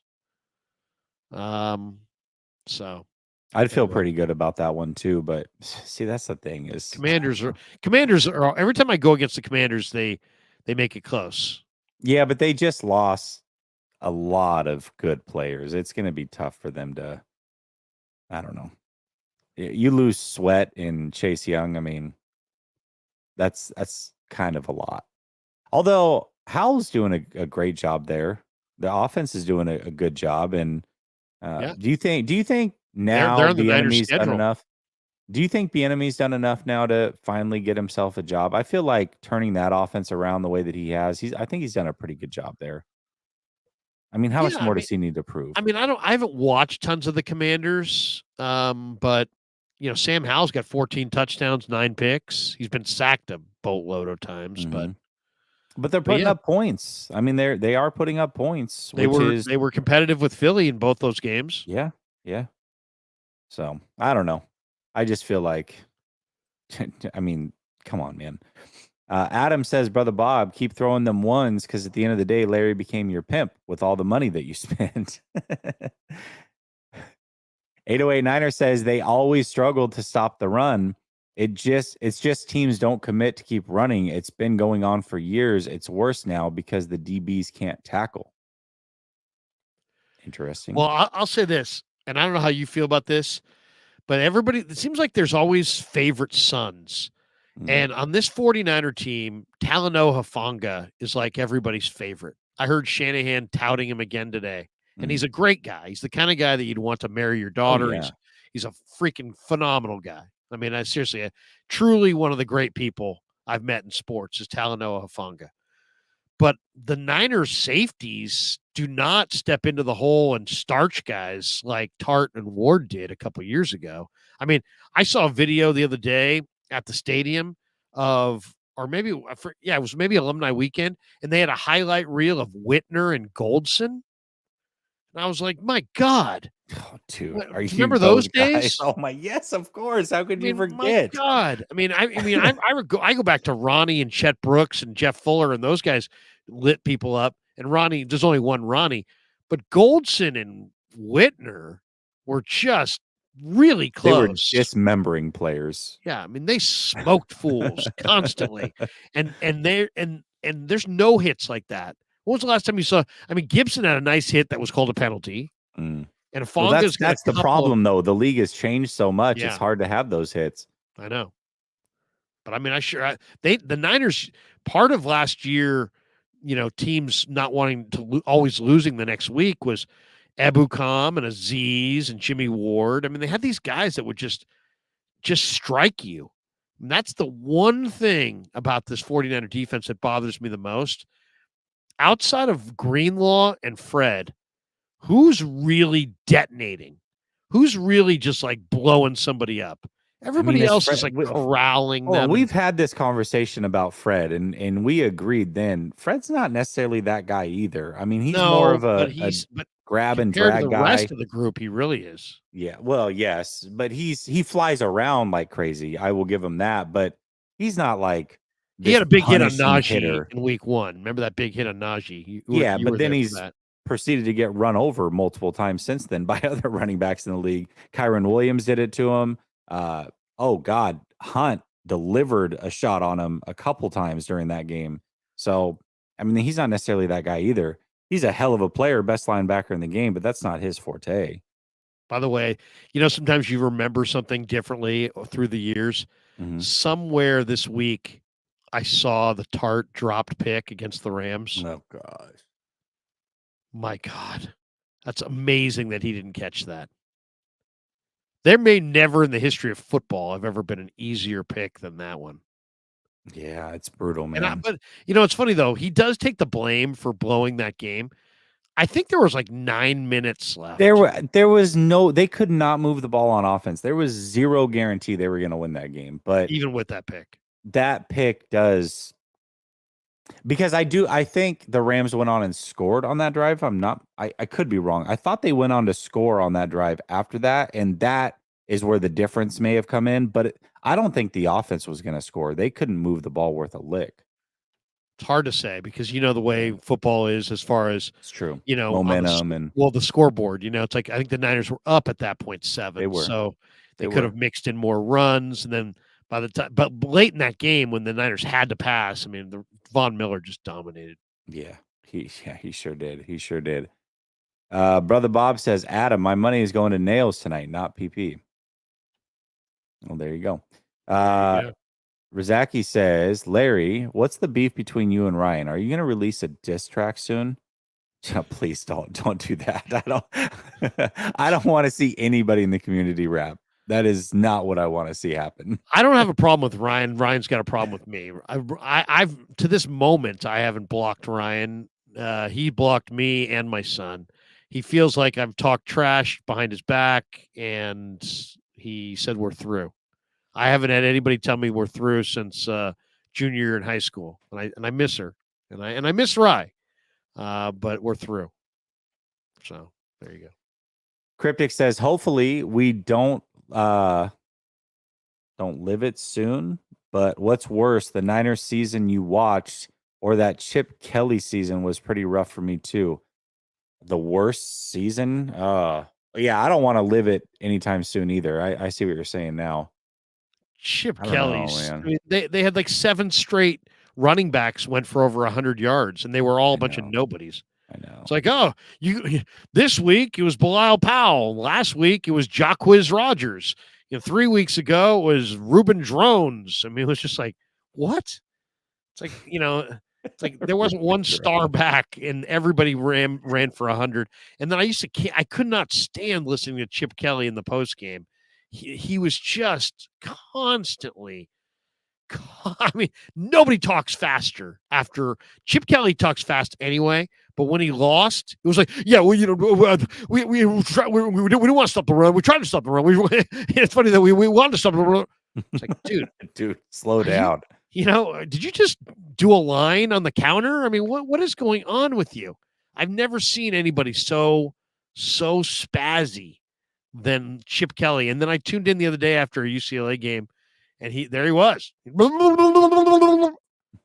just over the top. I love it. Matt says Hittner hit on Deuce McAllister. Oh my God, it wasn't Deuce. Who was their running back in 2000? Pierre Thomas. Pierre Thomas. That's what it was. I was thinking Darren Sproles. It wasn't Darren Sproles either. Pierre Thomas. That's who it was. It wasn't Deuce. Deuce was a hell of a running back, though. Coach and I the other day, you would have loved this conversation, Larry. We were talking about the glory days of running back, how if you didn't have a good running back, your team mostly wasn't going to win on Sundays. So we were talking basically how that shift kind of happened around 2012-ish, where running backs became less important and weren't the focal point of an offense, at least the bell cow running back. And we started going through hundreds of names of running backs that we loved. Remember watching play. Deuce McAllister was one of them. And it was just a fun little exercise, man. Oh, yeah. All kinds of backs. Who was that little back for the Saints before? Sproles? Yeah, Sproles, Darren Sproles. Yeah. Was fun. He was great to watch. Fish and Chips says, in your kid's future, it'll just be flag football. Oh. Well, they've already introduced it in the Pro Bowl, so, maybe. 69er says, do you think the Niners lost their mojo? There's no energy. That's a great question. I'll say this. I think that their linebacking core last year was their swagger. They had a swagger, and they don't have that swagger this year. And I think they really badly miss Azeez Al-Shaair. And I really believe that when you have instinctive, fast linebackers that can snuff out, running backs or receivers in space, and you lose one of those guys, you miss that. And that's why I'd love to see Jalen Graham promoted. I think, what I think is going to potentially happen here is that we're not going to see Graham until there's injuries. It's going to be late in the year. And then all of a sudden you're going to see him out there and he's going to be forced into a game or whatever. And he's going to have like 12 tackles and everybody's going to be like, where's this guy been all year? I really think that's very likely to happen. I think Graham is real. I think he's a starting caliber linebacker and a damn good one. And I know he's a little small, and I know he's young, and I know they want to bring him along slowly, but I think they misgauged it. I think he's better than Flanagan Fowles. I think he's better than Burks. Those guys don't close the space like Graham does. You saw it in the preseason. Now, he's going to take some bad run fits. I mean, there were, that 6.5 a carry that they gave up in the preseason, he was a big part of that too, because he took some bad angles. He filled some wrong holes. But, I mean, coach him up, get him out there, his instincts and speed. How many weeks are you going to go giving up 5 yards a carry when you have a fast, instinctive linebacker that's sitting there that you're not even activating? He can't even get active. He's not even one of their 53 guys on game day. He's not one of their, 45 or 46, whatever it is, that dress on game day. He's not one of them. Yeah. Yeah, you're absolutely right. CJ2K, that's another running back. I didn't even think about this. The Bears and Panthers game today. The Bears, don't they have both of their picks this year? So either way, they were winning by losing. Whether they beat the Panthers or lost to the Panthers, they were winning because they have the first round pick. I'm pretty sure that might be the case. Let me double check that. I think you're right. One of my favorite websites that people ought to check out from time to time is Tankathon. I don't know if you ever go to tankathon.com, Mm-mm. but it shows you where everybody's drafting. And right now, the Bears would have the second pick, and that would be Carolina's pick, and the third pick, which would be their own. So there you go. So they already have a quarterback. Do they? Well, I mean, they like Badgett and they have Fields. I mean, they could go. Are they going to go Caleb? Are they going to go Drake May? Are they going to go I don't know. Marvin Harrison? I don't feel like they have the answer in house. That's just me, but we'll see. Bears will take it. They'll actually take a tight end. They love tight ends. Love their tight ends over there. That is one weird thing about the Bears. All I'll right, say we this got too. You know, the one weird thing about these mock drafts I'm looking at, I don't get why Caleb is so considered so much better than all the other quarterbacks. I don't either. To me, he doesn't look like I like Michael Penix Jr. They have Michael Penix Jr., who's bigger and has a better arm than Caleb and is probably having a better year. They have him at 20. I also think Bo Nix is a hell of a player. Bo Nix has 25 touchdowns and 2 picks. Now, granted, he's on a really good Oregon team, but Bo Nix. I'm a Ducks fan. He looked good against Utah. Probably quite a few quarterbacks I would take over Bo Nix. McCarthy, I think, looks good as well. I think obviously May looks good. I'm excited. You know, I usually don't dive into it until around March. I'll start watching film on all those guys. And I'm curious to see who I actually have coming out on top. But as of now, just like watching the games live, I don't understand the Caleb Williams hype either above all those guys. And a lot of people, I was talking to a friend today, he had Penix like as the 5th best quarterback. And I like, shoot, I might take Penix over Caleb. So what does that say about him? I don't know. I love Penix. Penix has got like a Flacco arm. He's got like a Mahomes arm. Yeah, I mean, he's got a crazy arm. He's incredible. I did a deep dive the other day on some of the offensive tackles. And man, there's 2 offensive tackles in this draft that I just absolutely love. J.C. Latham from Alabama. He's 6'6", 335, and he just has great feet, really quick. You look at him, you'd swear he's 295. He's 335. Mm-hmm. I mean, that's where Bama gets some of these guys that are just crazy.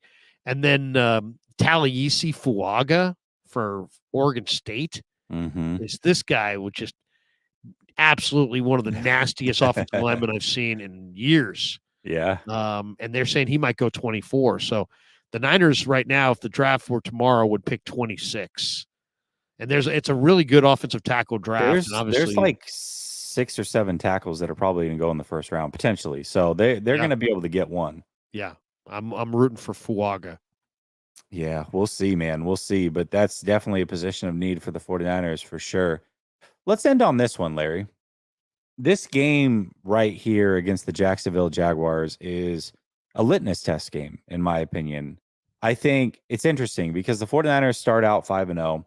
They lose 3 straight, and then the 49ers have a bye. And as fans, we have got to sit on those 3 losses, much like the team does. And it's like, God, now we go into a bye week. We can't even try to get a win and get back on track. Well, now you're playing the Jaguars. And if this game goes well, then you're looking at a Jaguars and saying, well, that was a good team. That was a hot team, the hottest team in the NFL. 49ers are fine. They're back on track.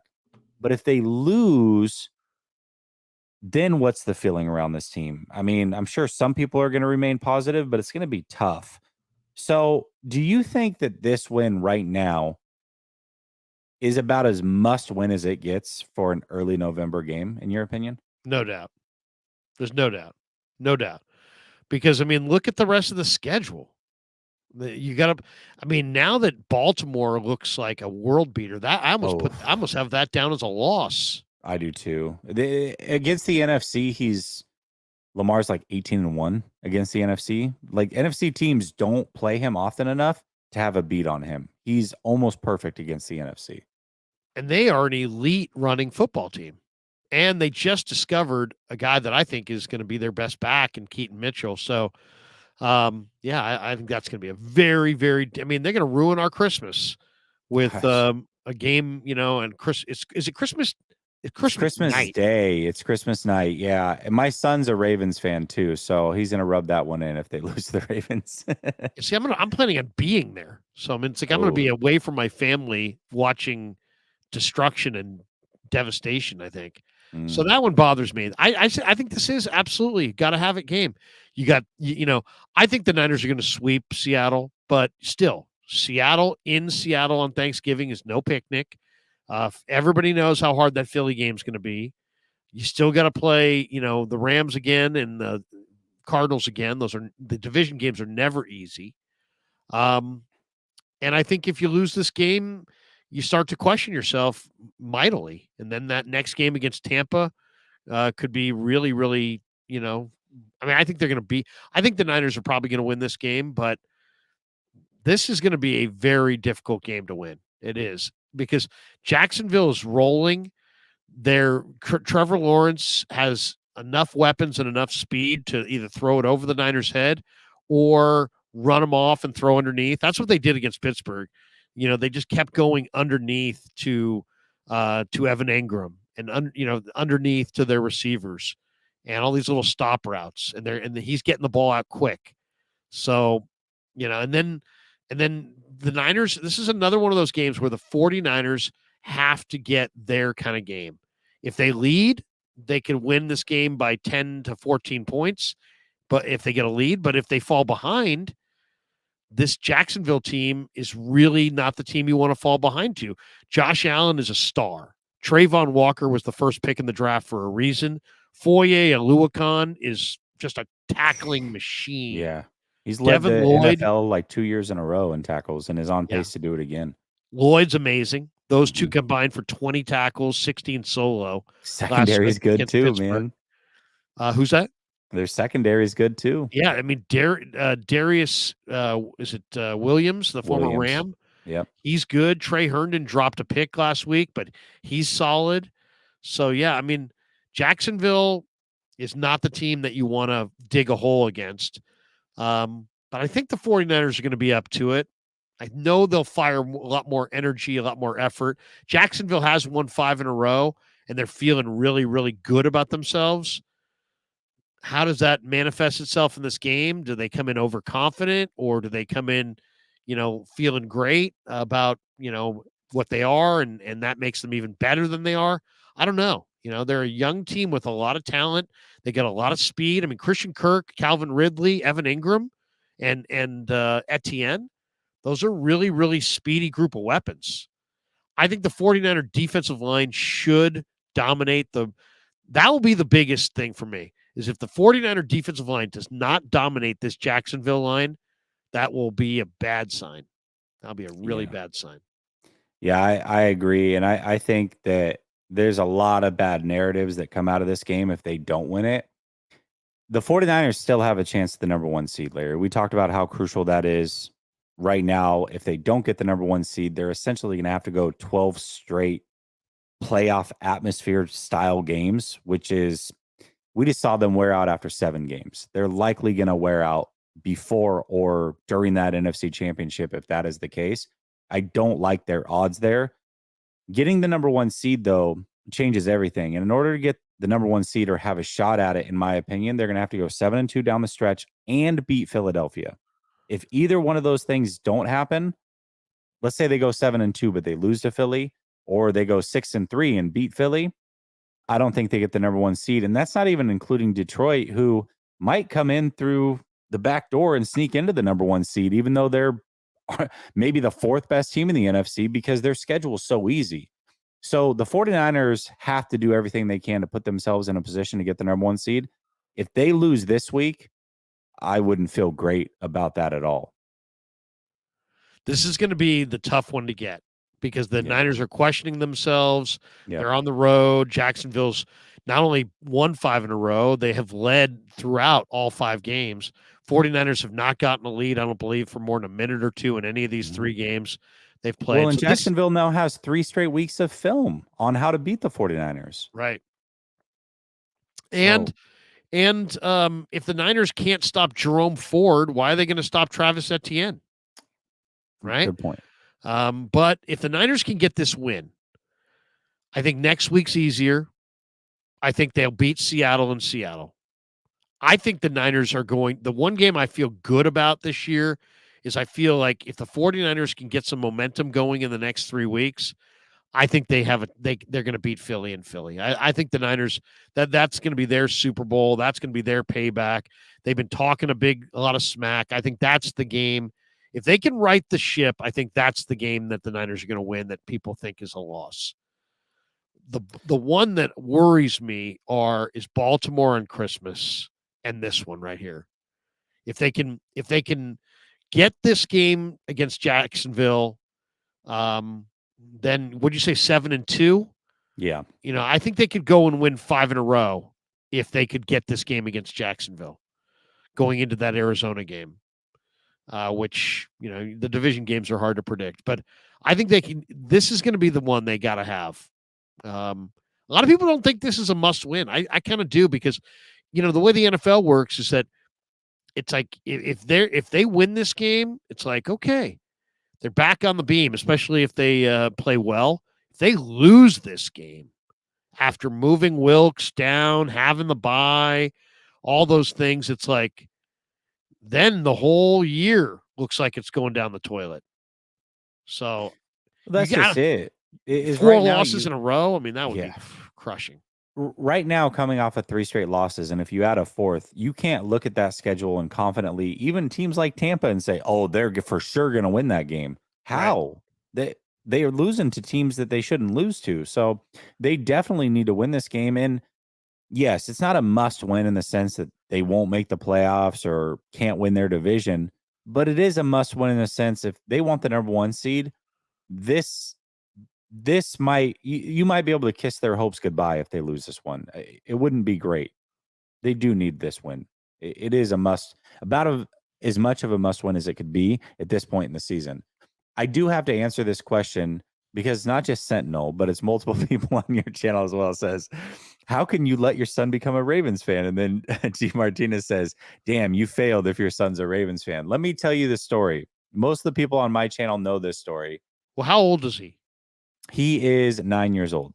All right. So, I mean, I mean, I know he is he established as a Ravens fan? Man, I mean, is he going to be a lifelong Ravens fan? I mean, 9, so. I feel like you got like 5 years to still kind of, dude, at 9 years old, I was deadlocked on the Niners. You couldn't switch me on nothing. And I don't think I've got a picture. I'll send it to you after this. Yeah, first of all, why? Why is he a Ravens fan? I'll explain it. It's Jimmy Garoppolo's fault. That's why. And I'll explain what I mean here. So my son started getting into Madden about 1.5 years ago, right? I had Madden. I have a PS5. I stopped playing completely once I started doing the streaming thing because I only have so much time in my life to do things. So this took precedence. I've got Madden there, and he's like, oh, I want to play a little bit of football. I'm like, okay, yeah, sure. So naturally, he wants to be the 49ers. His favorite player is Deebo Samuel because that's my favorite player. All right, cool. Great start. So he's playing with the 49ers. Jimmy Garoppolo is the quarterback, and he calls him Jimmy Garoppolo. Now he knows his name, but then 2 years ago at 7 years old, he called him Jimmy Garoppolo, and I thought it was the cutest thing, so I never corrected him. So he'd call him Jimmy Garoppolo, but he's like, Dad, Jimmy Garoppolo's kind of slow. I don't know if I want to play with the 49ers anymore. I'm like, okay, start playing with other teams. So he plays with the Ravens. And of course, Lamar is lightning fast and is a weapon like crazy on Madden. So naturally, he becomes a Lamar Jackson and a Ravens fan. And now he's got the comforter. He's got the signed Lamar Jackson picture. We went to 2 Bucs Ravens games. He's got signatures from the Ravens players during pregame warmups. He's in 100% in. I've got a picture of him 2 weeks ago watching the Ravens game. He's got his stuffed penguin with a Lamar Jackson jersey on it. He's wearing a Ravens hat. He's got his Ravens comforter over him, and he's sitting like this in an intense game watching it. It's over. It's freaking over. It's over, yeah. It's over, man. It's over. I understand that too because I was when I was playing my kid in Madden. I don't play video games that much, but like when I'm when I was on vacation for a while, I was like, you know what, I'll I'll play with you guys at the holidays. And so, I don't do anything without talking shit. I mean, I Yeah. talk trash. I'll talk trash basically, to anybody. I mean, the priest at church, I'll be like, yeah. I mean, I'll talk. I mean, and I was playing with Kyler, and I was always making it snow, and I was going, so it would be snow and Kyler, and then I was going no huddle, running the ball like 95% of the time. And I started beating my kid, and he started getting pissed because he saw that I was hitting that no huddle every time. I'd get him in some bad pasty, and then I just no huddle his ass. I'd just be like, here we go. And then I'd like master like 3 running plays, and I would just toss right, toss left, up the middle. And I got him moving guys all over the place, and I'm just running up every time I get a big gainer, I'm no huddling. And he my older kid said what did he say he did? He what's it called? Venge quit or something like that? Rage quit. Yeah. He rage quit. He slammed the controller down and he ran off. He's like, Dad, you can't rage quit against Dad. He's barely even good. So I understand the when you get a player in Madden that's going for you, it's hard to go the other way. Oh yeah, I mean, how many people from when I was growing up were Falcons fans because of Michael Vick on Madden? That's just the way it worked. So that also shows how old he is, because if he had been at the Super Bowl when I was at the Super Bowl in New Orleans, listening to all those Ravens fans listening to, what was that, Seventh Army or what the hell was that? Yeah, I forget what it is. There, Yeah. dun, dun, dun, dun, dun, dun, dun. Oh my God, I was like losing my S listening to that song over and over and over again. Had to see all those. I mean, talk about a Super Bowl. That one bugs me more than any Niner loss ever in some ways, because Harbaugh royally effed it up. You had 1st and goal from the 5. You have Frank Gore and maybe one of the greatest running quarterbacks of all time in Colin Kaepernick. All you had to do was call Kaepernick on a run pass option to the right, and then no huddle it on the next play and do it again. And just put it in his hands and do that play a couple times. Instead, you call a timeout at the end of a drive when they have Bernard Pollard, Ed Reed, Ray Lewis, all like playing their final games. They're slow as hell. I was on the binoculars. These guys were grabbing their shorts like Harbaugh, timeout, because he can't get a play called. And then he throws fades with a quarterback that has no touch to Crabtree, a receiver who has no heart. I mean, it was just like unfreaking believable. They really should have won that game. I know. The Chiefs game, okay. If that game had gone 10 more minutes, they would have won. Chiefs would have won by more points. The Ravens loss, bitter. Yeah, and Haloti Ngata just got out of the game, as Kevin points out, which... Plus, how about the terrible call where they held Bruce Miller on the Jacoby Jones 100-yard? How do you not see a guy getting swallowed by 2 guys in the middle of the field, running as the return man runs right through the hole that he vacated because he's being held by 2 guys? Sick. It was awful. It was definitely awful. Terrible. Great week, though. I love New Orleans was amazing. Oh, 69er says, can you predict the rest of the schedule? Let's do it, Larry. This will be fun. This will be a fun little exercise. Okay. So we got Jacksonville next. I'm picking the 49ers to win that one 20. I think I said 27-24. I'll go Niners there. Okay. And then Bucks, I'm going to be at Levi. So 49ers are winning that. There's no way they're going to let me down. So I got the Niners Bucks there too. I think they're going to rebound there. And then they play Seattle in Seattle on Thanksgiving. Win or a loss there. They're going to win. I don't fear Seattle. I have them losing that one. The Niners own Seattle. I have them losing that one. Okay. Then they go to Philly. I have them beating Philly. I think they're going to beat Philly too. Which means that even though I just talked up Jacksonville and the Niners have lost 3 straight and Jacksonville's won 5 in a row, I have the Niners at this point winning 4 in a row coming out of this. Yep. Okay. And then they go back home to play Seattle. I think they win that one. Yeah, I got that as a win too. I'm saying 5 in a row. Then they play, is it Arizona or is at it Arizona? at Arizona. I've got them winning that one.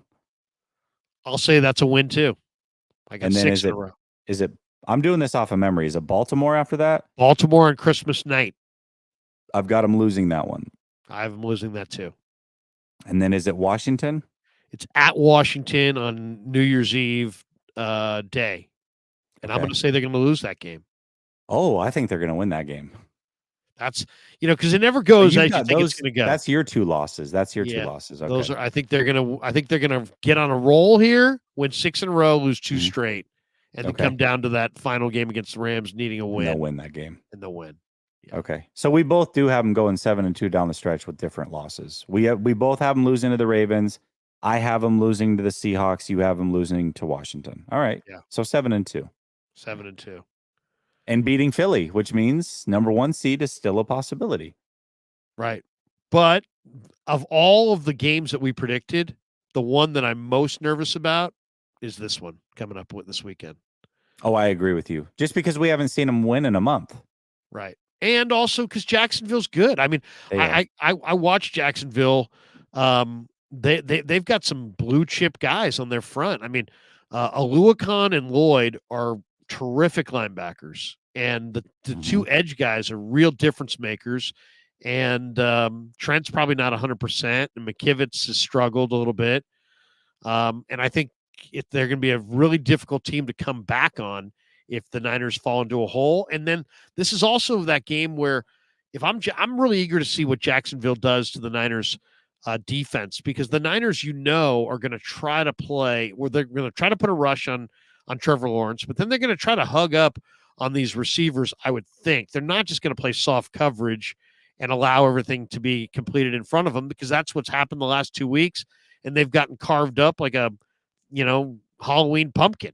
So they're going to be up in the coverage. But then this Jacksonville team, all of their receivers, including Ingram, have the kind of speed where if you double move them, they could run by you.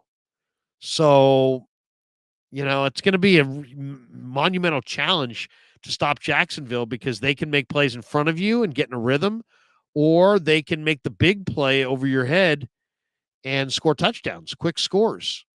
So, well, I think I'd not only rather that, see them take quick scores. Well, we talked about their secondary. Arguably, their 2 best players in the secondary haven't even been playing the last few weeks. And that's Tyson Campbell, who's going to be returning, I believe, and Andre Sisco, their safety, and he's going to be returning. They're both healthy at this point, I believe. And they've missed like the last 3 weeks each or something like that. So they're getting back some good players themselves. I know the 49ers are getting Debo and Trent. They're getting arguably the 2 best players in their secondary. And their secondary's been doing a good job without those guys. Yeah. They got a pick last week to end the game from Antonio Johnson. Andrew Wingard, the backup strong safety, made a pick in the middle of the field. Rayshon Jenkins is a good player. I think one of the most underrated players in football, I think, is that Darius Williams. Every time I've ever watched him, he's always been good. Yeah. Well, he was supposed to be a nickel corner. They moved him outside, and he's been killing it. Right. Yeah. I mean, he's good. I mean, he gets his hands on a bunch of footballs. That was the thing about Purdy. When I asked him about Jacksonville's defense, he's like, they'll give you the allure of guys that are open, and then they've got great length, and really they'll get their hands on a lot of footballs. But I'm eager to see the battle inside between Gotsis and Fadakazi, and the Niner. It's not gonna be Banks. It's gonna be Feliciano, Brendel, and Burford. And it was funny. They asked Forster today about Burford and McKivitz, and he protected those guys. He's like, they're getting better every week. Well, they better have a big week, because they're going to be challenged in this game on the right side of that line. 69er says Trent literally beat cancer. He'll be fine. Now, Trent's as tough as they come. If he's not playing, there's a reason he's not playing. We saw how much he toughed it out in that Cleveland game, but you also have to wonder, did toughing it out in that Cleveland game force him to miss maybe an extra game that he wouldn't have missed if he would have just sat out the rest of the game? I don't know. But, he's had ankle issues in the past, and this one seemed to linger a little bit because of some of those past ankle issues. He did have surgery after 2021 season because of an ankle injury in the playoffs. So, we'll see. I'm sure it's going to be something that does linger throughout the rest of the season, and it just becomes a pain tolerance thing. And if it comes down to pain tolerance, Trent's going to go if he can go.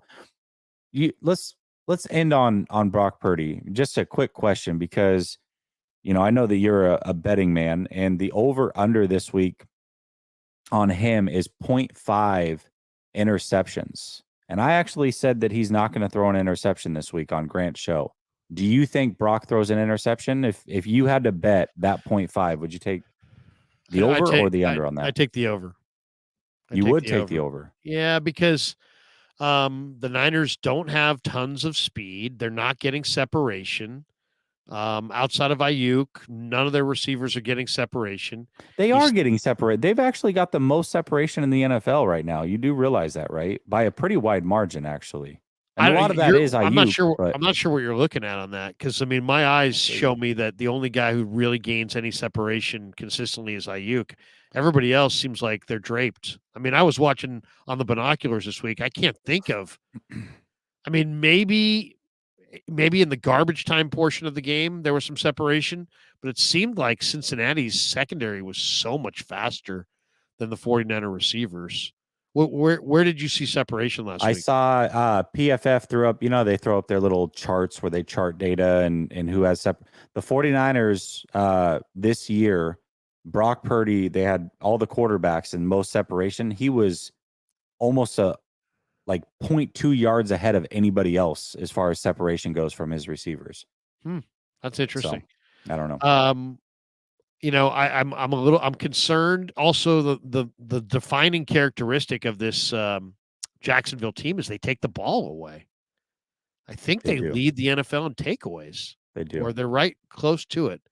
So I think there'll be one. I think there'll be an interception, but I don't think he's going to have mass interceptions. But I could see, he commented. I asked him about Jacksonville today, and he's like, there'll be times where it looks like it's open and they get their hands on a lot of footballs.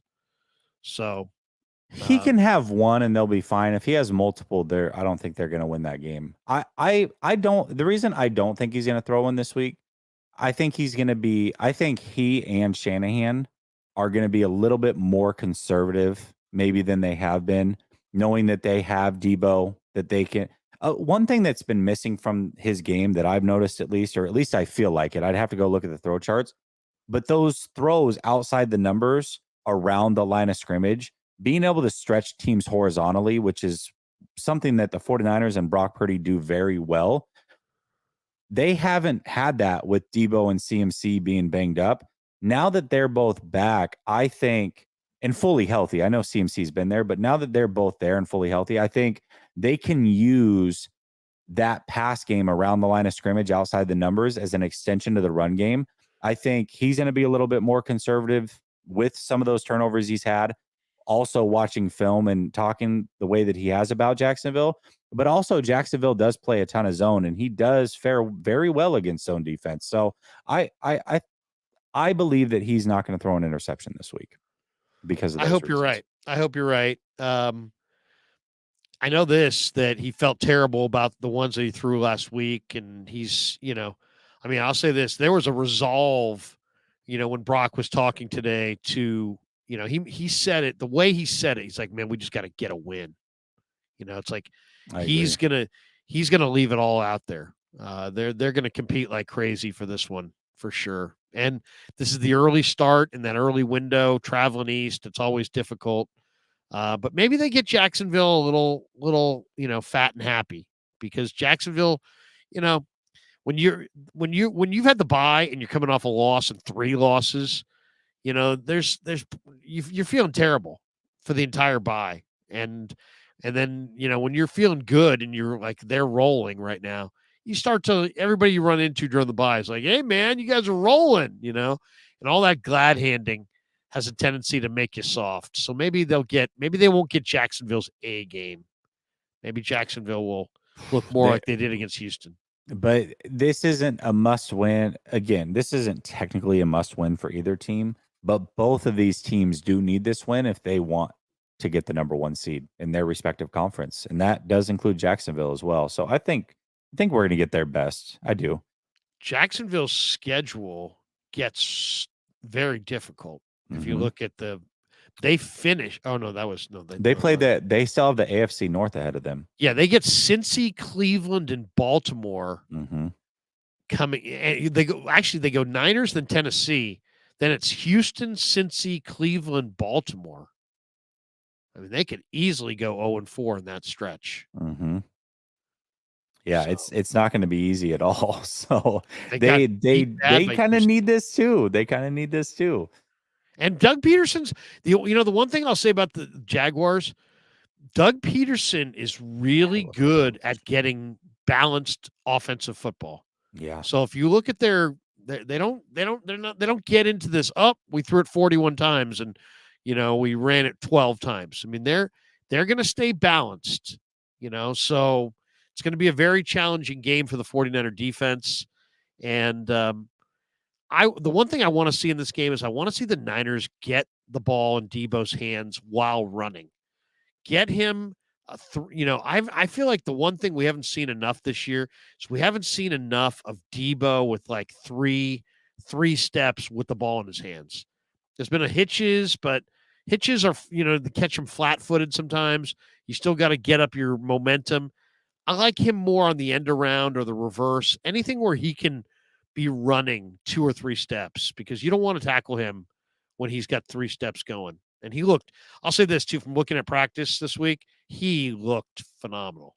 I mean, he is flying around. So the Niners definitely look on the practice field like they have more energy, more juice. Let's see if it can carry over to the actual field on game day. Yeah, most certainly. John says he thinks it's going to be a Kittle game. The Jaguars have allowed 15 plays of 20 yards or more to opposing tight ends this season.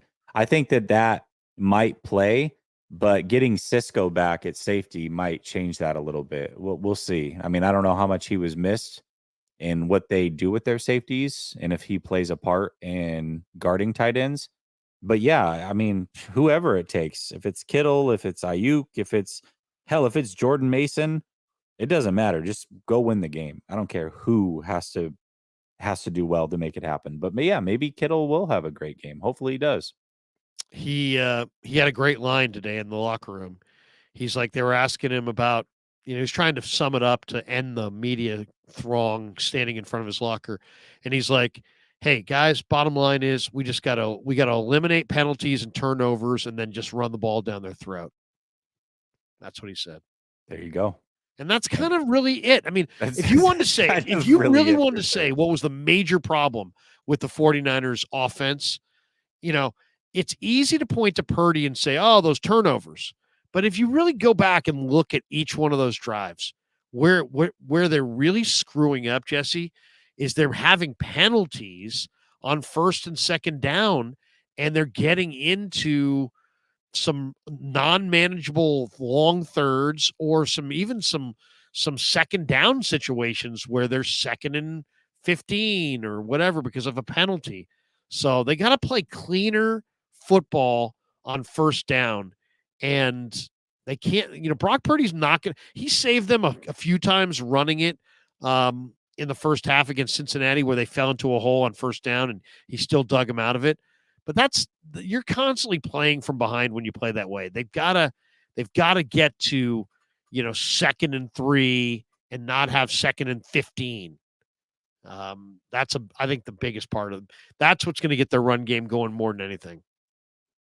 Clean football. I like it. 69er says over under Brock Purdy 1 career Super Bowl. Push.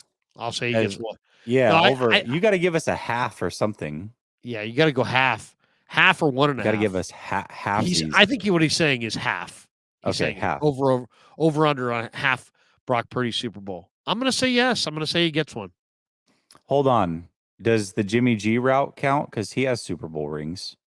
I mean, that's a backup. I'm just saying. No, Jimmy has none. As far as I'm concerned, yeah, Jimmy that doesn't count. That doesn't count. Okay. Gail Gilbert has a Super Bowl ring, or no, he's been to 4 Super Bowls. This is the year, man. Like this year, this team can do it. I'm just gonna say over because I want them to win the Super Bowl, and I think this is their best chance. So I'm gonna say they get it done this year. Maybe that's the fan in me. I don't know, but Well, and at the end I'd of the say this day, year. I mean, we're Niner content creators. We're talking a lot of Niners. Do you want everybody to be like deep down Jesse's wishing against us to win the Super Bowl? Or do you want to be the guy who's like, you know what? Jesse had a little bit too much confidence in Brock. You know what I mean? It's like at the end of the day, you got to kind of pick your poison. I'd rather be the guy who's got too much confidence in Brock than some guy saying, you can't do it. Here's the deal. Here's the deal. I'm gonna be very forthright in my opinions. I said going into this year, I had the whole, is he Mr. Right or is he Mr. Right now? And in saying that, I said that I do believe that he was going to be the starter this year if he was healthy and that they can win a Super Bowl with him. So I'm not going to change it now because they have 3 straight losses. This team is still supremely talented. Brock Purdy, for a majority of what he's put on film, has been very good. And as long as this team can remain healthy, make a run, the number 1 seed is going to be crucial. Yeah, I do. I thought he could get it done before the season, so why not hold to that now? But if he doesn't get it done this year, you can ask me the question again, and I'll probably say under. I think that it's got to happen this year. I do, but we'll really? see. If it doesn't happen this year, I would say it's funny you would say that because I was thinking about that too. I would say I would feel the same way if it doesn't happen this year or next year. I'll tell you why. I'll tell you why I feel that way. I would initially think that too. 1 year of age for a lot of these guys, Larry, I think is going to be, you're going to see 1 or 2 of them just fall off a cliff potentially. That's what I worry about. Who are you thinking of? Kittle? Kittle, yeah. Kittle's definitely one of them. CMC's 27, but 27 at a running back, if he gets 350 touches, he might not be the same player after this year. Does Trent Williams come back? I don't know. And if he does, how healthy can it be? I don't know. I just think that They're there's 26th youngest team in football, though, out of 32 teams. The Niners are the 26th youngest team in football, right? Out of but 32 their big time players are 30 plus for the most part. They are. I mean, Kittle, Armstead's 29. He'll be 30 next year. Next year, Kittle will be 31. Javon Hargrave will be 31. No, there's urgency here. There's no doubt. Yeah, I just think there's a lot of urgency. So yeah, there's a lot of urgency. I would agree. Eventually, those picks, the Trey Lance picks, they're going to come back to bite you. And not having those the last few years to kind of restock the cupboard and get that depth in case something like that happens, I think is crucial. And I think next year's the year where the rubber meets the road on those, not having those picks and not being able to develop those first round players. And now you're 1 year older. I just may have hit them this year with their offensive line. Yeah. Because I mean, one of those picks would have been an offensive lineman.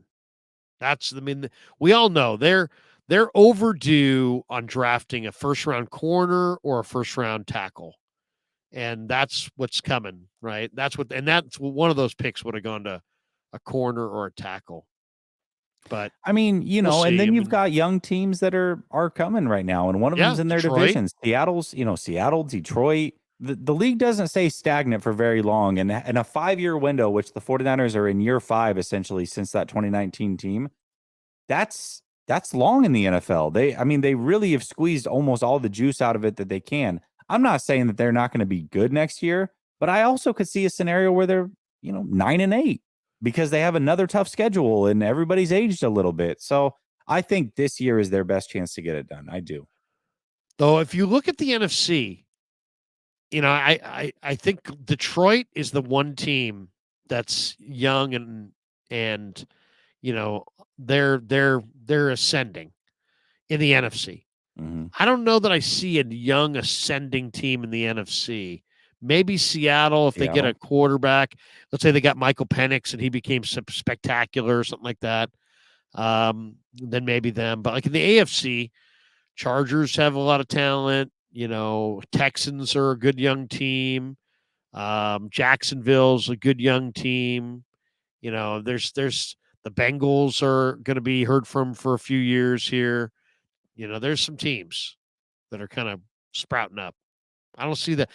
All those NFC teams, like if you said, Give me the team that's not the Niners and not the Eagles that you think in the next 5 years could be a juggernaut in the NFC. And it's like, I don't know. 5 years is a Rams, long time, though, man. That's a lot of know. that's a It lot of is. It's a lot of drafts. It's a projection. lot of drafts. That's a ton of project. The league changes so much in 2 But years, like let alone but 5. but like usually you would want to say, okay, who's young and has a great young quarterback? Cardinals, Seahawks, Rams, Bucks, Saints, Panthers, Falcons, Bears, Bears and Vikings Packers, might get their young quarterback this year, so maybe they could enter that mix, Vikings, Commanders, Giants, Cowboys. I'm just saying I don't see a great young quarterback there. Where in the AFC you got, Lawrence and Stroud and Not yet. Not yet. We got Herbert. a few of them coming out this year, though, and maybe 2 of them end up in the NFC and things change. What Yeah. if Arizona is able to get off the Kyler Murray contract, trade him somewhere, and then they draft Caleb Williams or Penix or somebody like that, Now all of a sudden they're in the mix? Maybe in It's 2 funny years. too. I put out to somebody put out this weekend, like, what are the 49ers going to do in the first round or something like that? And they were going off some mock draft and they don't know what they're talking about. So they're like, the guy was like, well, Michael Penix, the mock draft they were going on, Michael Penix was like, they had going to the Niners. Like if Michael Penix is there, and I'm like, well, first of all, wait a second. There's no chance in hell that Michael Penix is going to be on the board when the 49ers draft. I mean, I do know that. I mean, it's not like I'm like, well, he could. No. Michael Penix is going to go, I think, top 5. I don't care what the mock drafts say right now. He's going to go top 5. There's no chance that, when everybody sees him throw and work out, that he's not a top tier guy. And if he's not a top tier guy, he'll probably go in the teens. The 49ers are going to pick in the 20s almost for sure, unless the bottom falls out. So there's no way. And I was just saying, hey, I said to somebody, hey, if Michael Penix is on the board when the Niners pick, you run that card in and you draft him. People are like, oh, you're quitting on Brock Purdy and blah, blah, blah. You don't believe in Brock Purdy. I'm like, dude, it's not about that.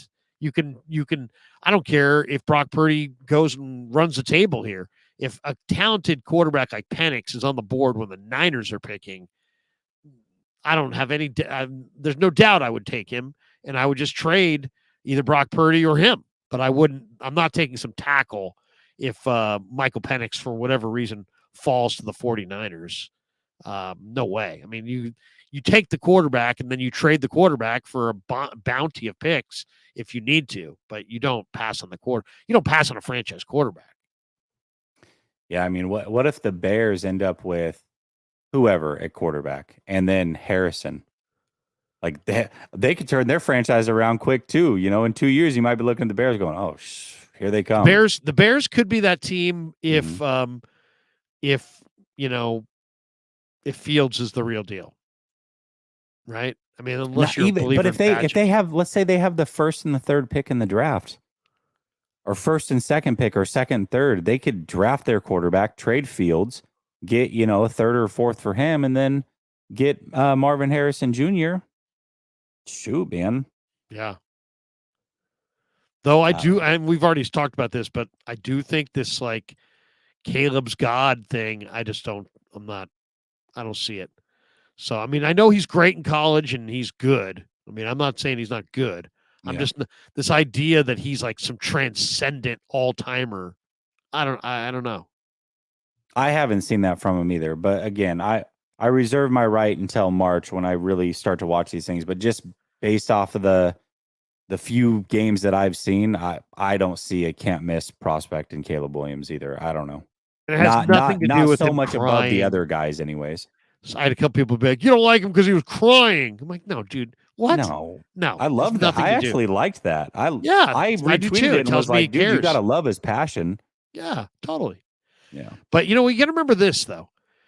Go look at the 25 quarterbacks or whatever number of quarterbacks, 70 quarterbacks, I think it is, that have been taken in the first round since the beginning of the century, the last 25 years, roughly.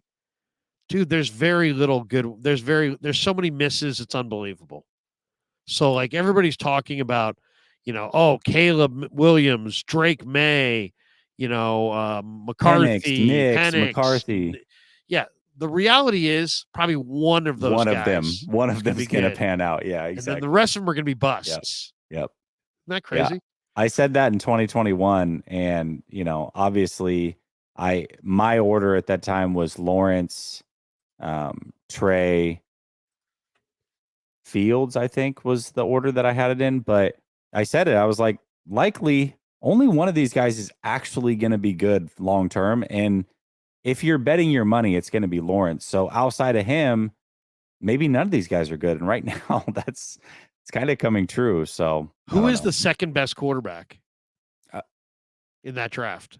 I don't know, but whoever it is, whoever you want to choose is way, way, way back. Zach way Wilson back. just looks not Zach disastrous. Wilson. I never liked Zach. I never. Trey is good. Trey's an unknown, but you good can't as he say looked. he's number 2.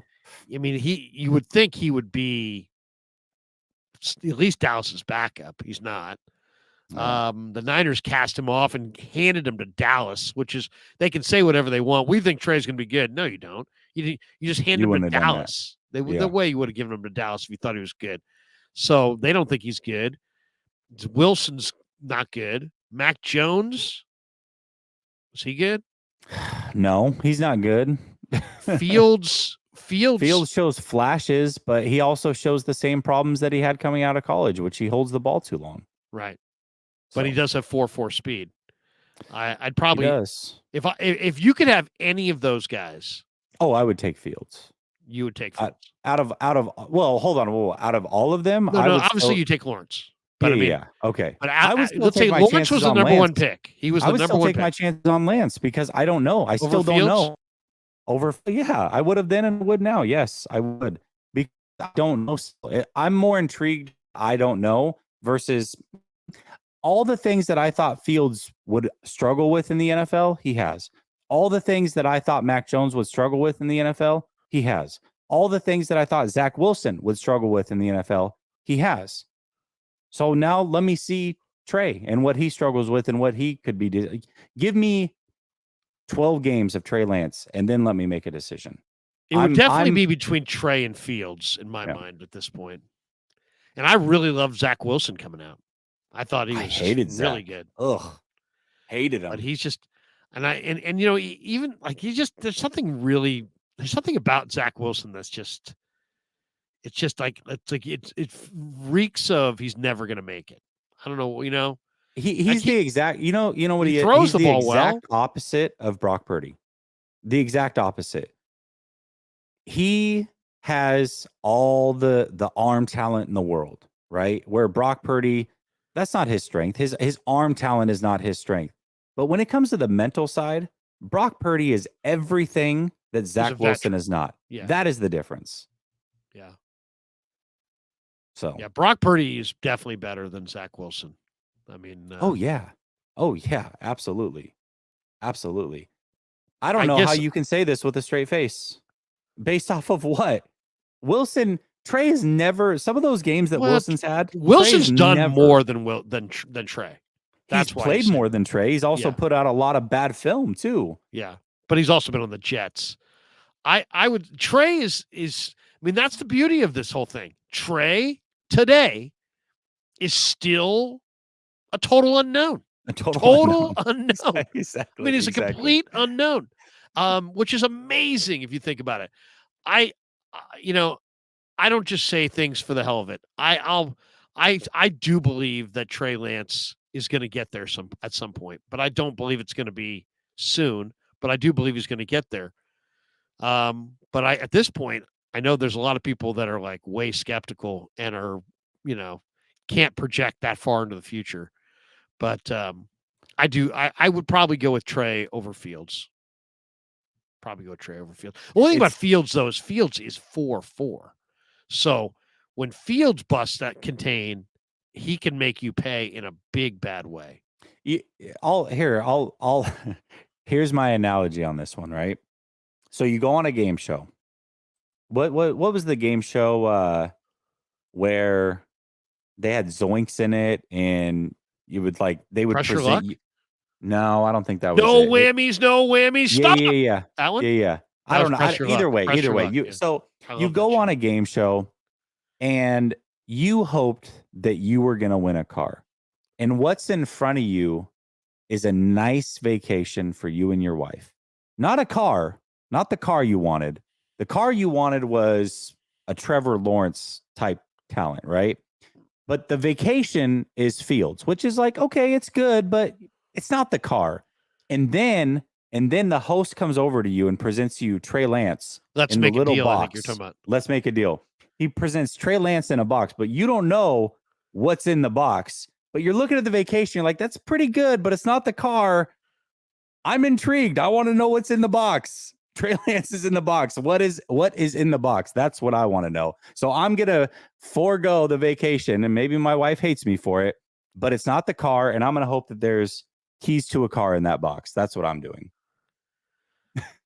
Only thing that makes me doubt Trey is that the quarterback thing is such a there's so many nuances to playing the position that when you're raw, you really have to get in the right spot.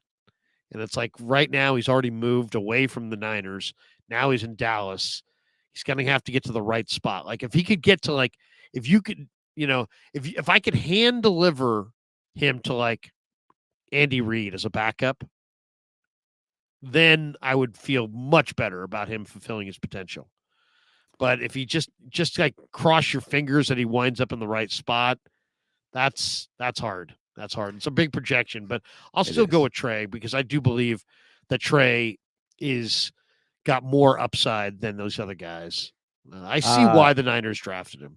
He didn't run the 40 at the combine, and any number you see 4.7. First of all, what you're going to see online if you Google it is 4.9, which is his high school speed.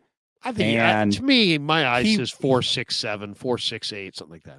I think he's probably high 4.5s, low 4.6s. He topped out at almost 22 miles an hour in college as a freshman. That's not 4.7 speed. I'm sorry. But 4.6 is actually cooking, really. I mean, you're talking about a guy who's 240 pounds. Yeah, high 4.5s. Okay, well, 4.59, 4.62, something like that. He's somewhere in that range, I would say. He was consistently clocked in the 4.5s is what the story was, but who knows? But he ran Fields 23 miles an hour. Is what Lance ran. Yeah. Fields was different. He was much faster. But anyways, it's one of those things that we don't have to worry about, but it is an interesting conversation when you get past the Trevor Lawrence in the 2021 draft. And really the whole point of the conversation was talking about the upcoming draft and how really only one of these guys, as great as the class seems now, maybe only one of these guys pans out. And it might be very similar to the 2021 situation. And who's that guy going to be?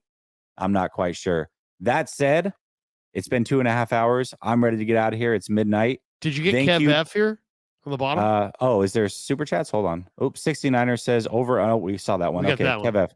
Kev F says 49ers feel like the hardened Rockets. Genius head coach Kyle Shanahan, D'Antoni, always losing to the Dubs, a.k.a. the Chiefs, with a Hall of Fame superstar, Curry, a.k.a. Mahomes, and 0 rings in the end. Ooh, you put a lot of thought into that one, didn't you? That was well laid out. I don't know if I agree with it, but that was good. It's a lot of thought. Oh, man. If I was going to say Mahomes was anybody, though, it would be Curry. I mean, he's kind of brought the whole Curry thing to the NFL a little bit, the way that he's kind of changed the game a little bit. Oh, Mahomes he's super special. He's a great competitor. He's got and he went to the right offense, and he got the right tutelage from Alex Smith, and he's got the right. I'll say this though, if you want to say one thing that's a little surprising, a lot of people pick Chiefs to win the Super Bowl. That collection of receivers that he has, if he wins the Super Bowl with that collection of receivers, I'll tip my cap because I don't like any of those guys. I don't like Marquez Valdez. I don't like McCole Hardman, Sky Moore. Their rookie's not bad. Which one? I mean, Kadarius Toney. Oh, we talking about Rashee Rice? Yeah, Rashee Rice. He's not bad, but he's not. He's a number 3 at this point. That's easily the worst receiving core of any of the top tier Super Bowl contenders. Yeah. Their defense is really good, though. And between Andy Reid and Mahomes, I mean, if anybody could get it done, it would be them, so we'll see. Yeah. I'm curious to see how it plays out. There's a lot of football left. That being said, everybody in Larry's chat, thank you so much for tapping in. Make sure you come over to Last Second Sports, show some love over here as well. Hit like and subscribe to the channel. And then same thing over here. If you were over here, head over to Larry's channel. Go give him a like, go give him a sub. We rotate this show every Thursday. So between Vish, myself, and Larry, we rotate which channel it's on. So make sure you go show Vish some love as well. And until next week, well, actually, for me, until Sunday, most likely. And Larry's on every freaking day. So you can go catch him over there. I'll be back Sunday. Larry will probably be back tomorrow. And then this show will be back on Vish's channel, I believe, next Thursday. Much love.